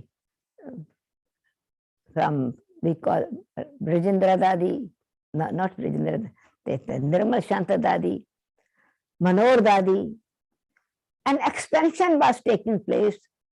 Though she was Dadi herself, but she gave respect to all others because age-wise others were senior.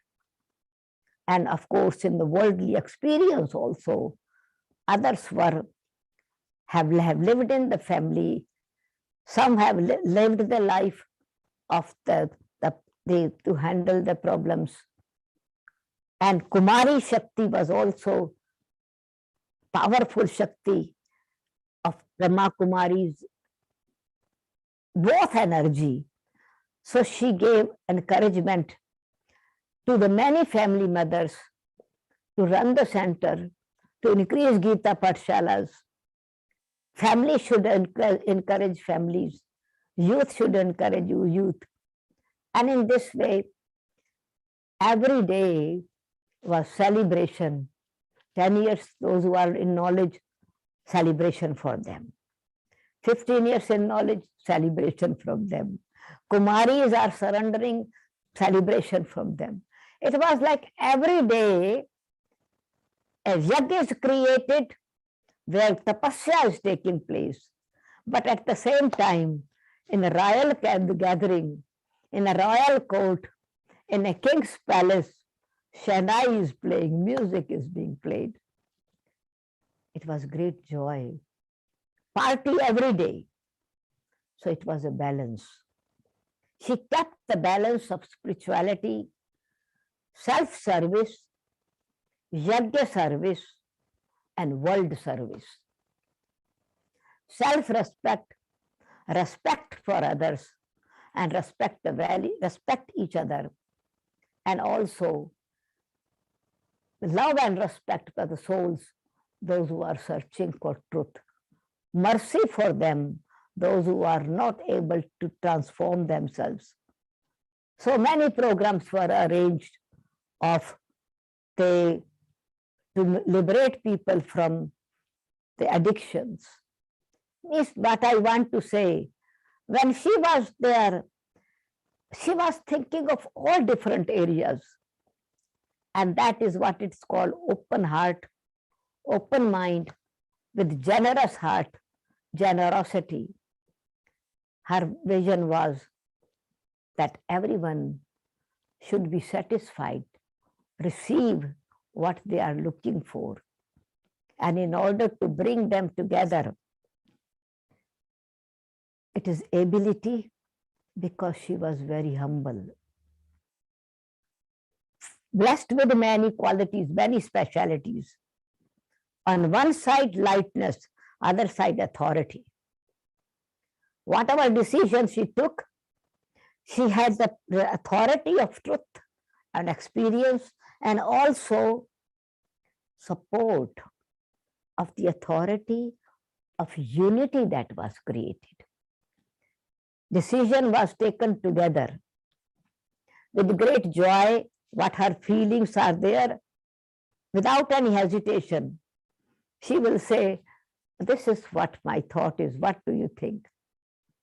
Or this is what the plan is, any suggestions? It was open heart, nothing was secretly decided. It is the task which is open.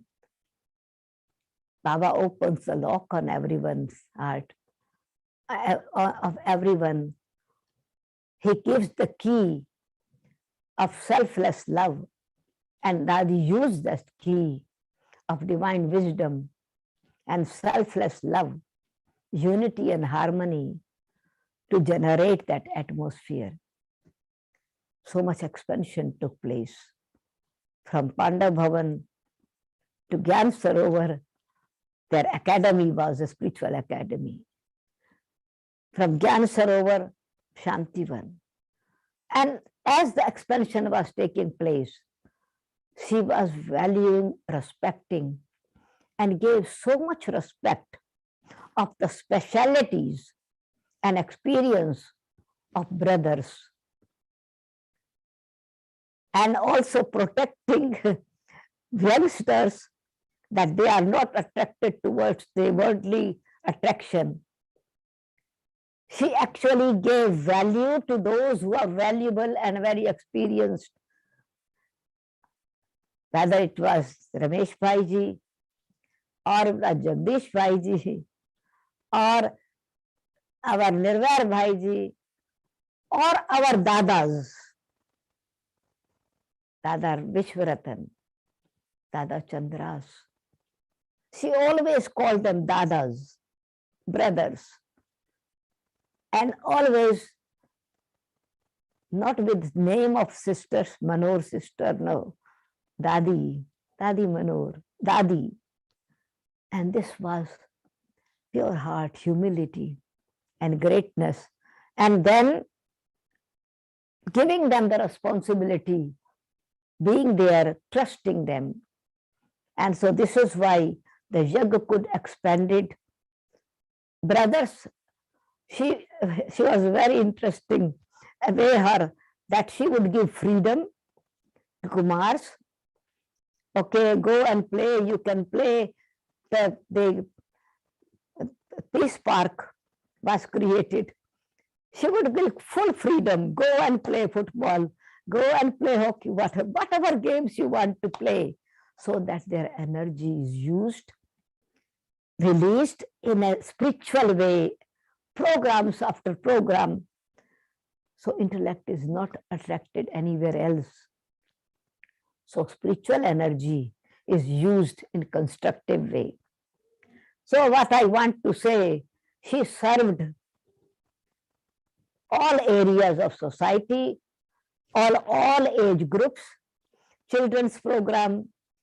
So different her personal qualities, social qualities, values, and also giving the respect.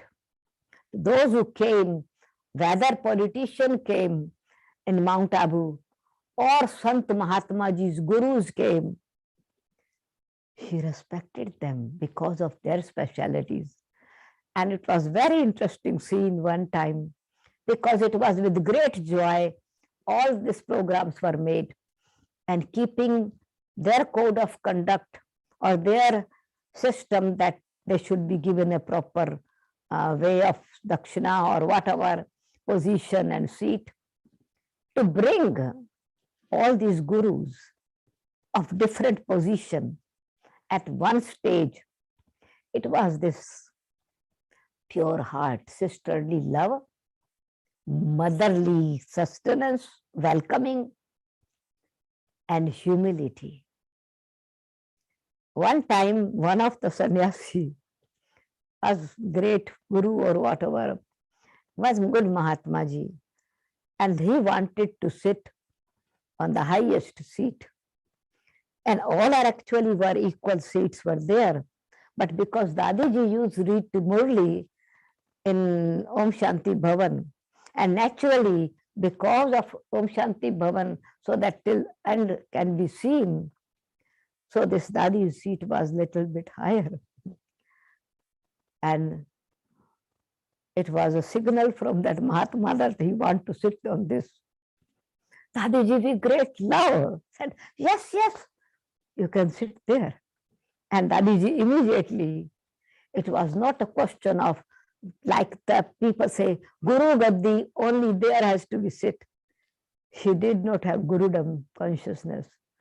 She was leader, but she did not show that she is a leader. She was creating leaders. She did not make followers. She created example and samples of messengers, leaders everywhere, to lead the life of purity and spirituality. So she had purity, pure jewel, spirituality, purity, divinity, and very much natural royalty. All what was given with great royalty, with great generosity, jewel of contentment, jewel of light, jewel of lightness, sparkling jewel. The name was Jewel, but in fact, like a diamond has many facets. She has many facets of her personality. And it was just like in Yajna, in early days, horses were sent here and there. And so she sent the messengers in different ways, some places brothers and some places sisters, arranging different programs. And everywhere with great love. She came abroad. Her humility was also, greatness was visible. Anywhere going, I just want to just share one practical example. We went, she came in 77, 7th of July, 1977. And at that time, we had a program in UK where 12 mayors of that area gathered. And it was a program that Dadiji was welcomed with them. And also Dadiji gave message. And it was far actually from London, 5 hours journey, 4.5, no, yeah, nearly 5 hours journey. And on the way back, it was going to be late. And we had a center in Leeds. 2 days before, I had planned the program for youth to have a retreat for them, and had asked every brothers, please bring your sleeping bag. And everybody had brought a new sleeping bag. And so this place was very small, where on the way, when we coming back, an idea emerged, if we go to London back, it will be already 3 o'clock, 2 o'clock. Why not we can just stop here? And this was actually the place of Brother David and Maureen Ben. It was not yet official Gita Pathshala, but it was just their home where I used to go. And small times in that area, even this a small place, some retreats were taking place. It was brothers' retreat. And now Dadiji came there because plan was made suddenly. And by chance, these sleeping bags were there. We all slept on the floor. Dadiji also slept on the floor with great joy. Dadiji, Jankiji, Janti Ben, myself, and so all others. And there was not any kind of consciousness here. She is the head of the institution.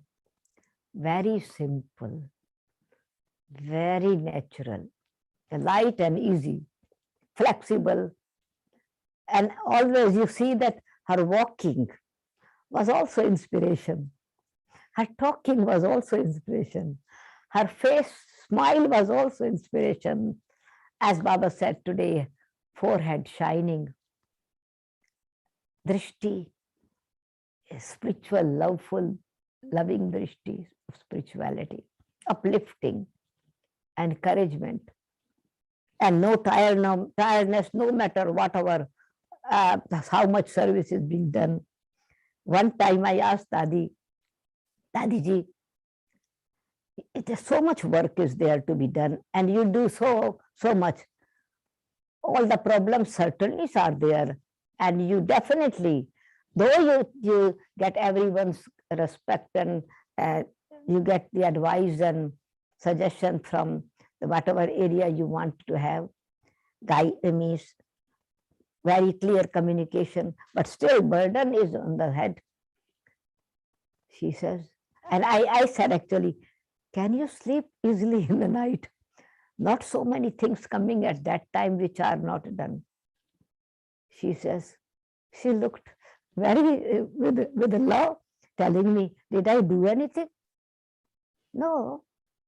Karan Karavanhar is making it happen, and I'm just watching and I'm enjoying how he's doing. So natural feeling of Karan Karavanhar, practical it was, and trustee of the work that is there. And she trusted others. And this is what was actually Dadiji's many specialities in practical life. We have been reading the whole month. Perhaps you have also heard. So if I take each one, every speciality, then one is not time. But even today's speciality of remaining content and giving that satisfaction to everyone, because it was selflessness in there. It was impartial. It was naturally this quality of divinity in herself and keeping always Baba in the middle. Karan Karamanhar is making it happen. And another day she said, because we used to say good night to her in the night, and every day before class say good morning.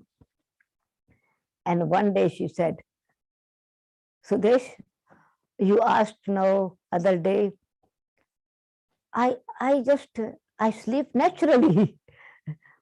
Yesterday's drama is over.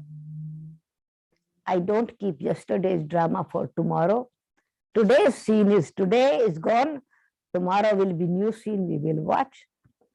And so it was within such a natural way, sharing like friends are sharing, guiding like with responsibility guiding, sustaining like mother, playing like with friends playing together.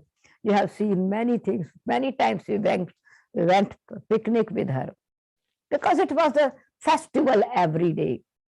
So Dadiji's time, we really enjoyed festivity every day, picnic every day, Brahma Bhojan every day, playing every day, but studying also properly every day. Murli, the way she used to read. Amrit Vela, she would sit behind, but I just like giving the power, the engine is that supporting everyone. And after everybody finishing meditation, we would come and she will nod. And from that 1 second drishti was great satisfaction. So as Baba said, their drishti is actually drishti which uplift others. And we saw it practical, what Baba spoke about the quality of an angel. So she is an angel, she was an angel, and she will continue to inspire us as being an angel from the subtle region with subtle energy. Only we have to keep our line clear. Now everything is on line. And it is also important to maintain, keep the line clear, stay on line, and you are connected with Baba. Om Shanti. Om Oh. Shanti, Didi, thank you so much. I mean, I feel words are short of thanking you because I know it's a Rakhi day today in London and you're extremely busy with many concurrent programs, but thank you so much for your time and beautiful sharings. We wanted to just listen to go on and on, but time is always the limiting factor. So we won't ask any questions because we've already passed the time. So we'll just do a little bit of meditation, take some drishti from you, and I'll play some soft music. Yeah. Acha, how long drishti? Maybe 3-4 minutes. Is that okay? Yeah, okay. Yeah. So yeah. I would like to just stay in silence. And actually, it is the time in silence, catching the signals of Baba, vibrations, because Baba's language is vibrations. And the deeper we go in silence, we are able to catch that energy. In still mind, in silent mind, in pure mind, this reflection is very clear. And so, not with meditation commentary, it's okay. Just 5 minutes in silence or 4 minutes, whatever time is, the psych will stay in silence. Yeah, absolutely. No commentary. Thank you.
So thank you so much, Didi, once again for your time and drishti.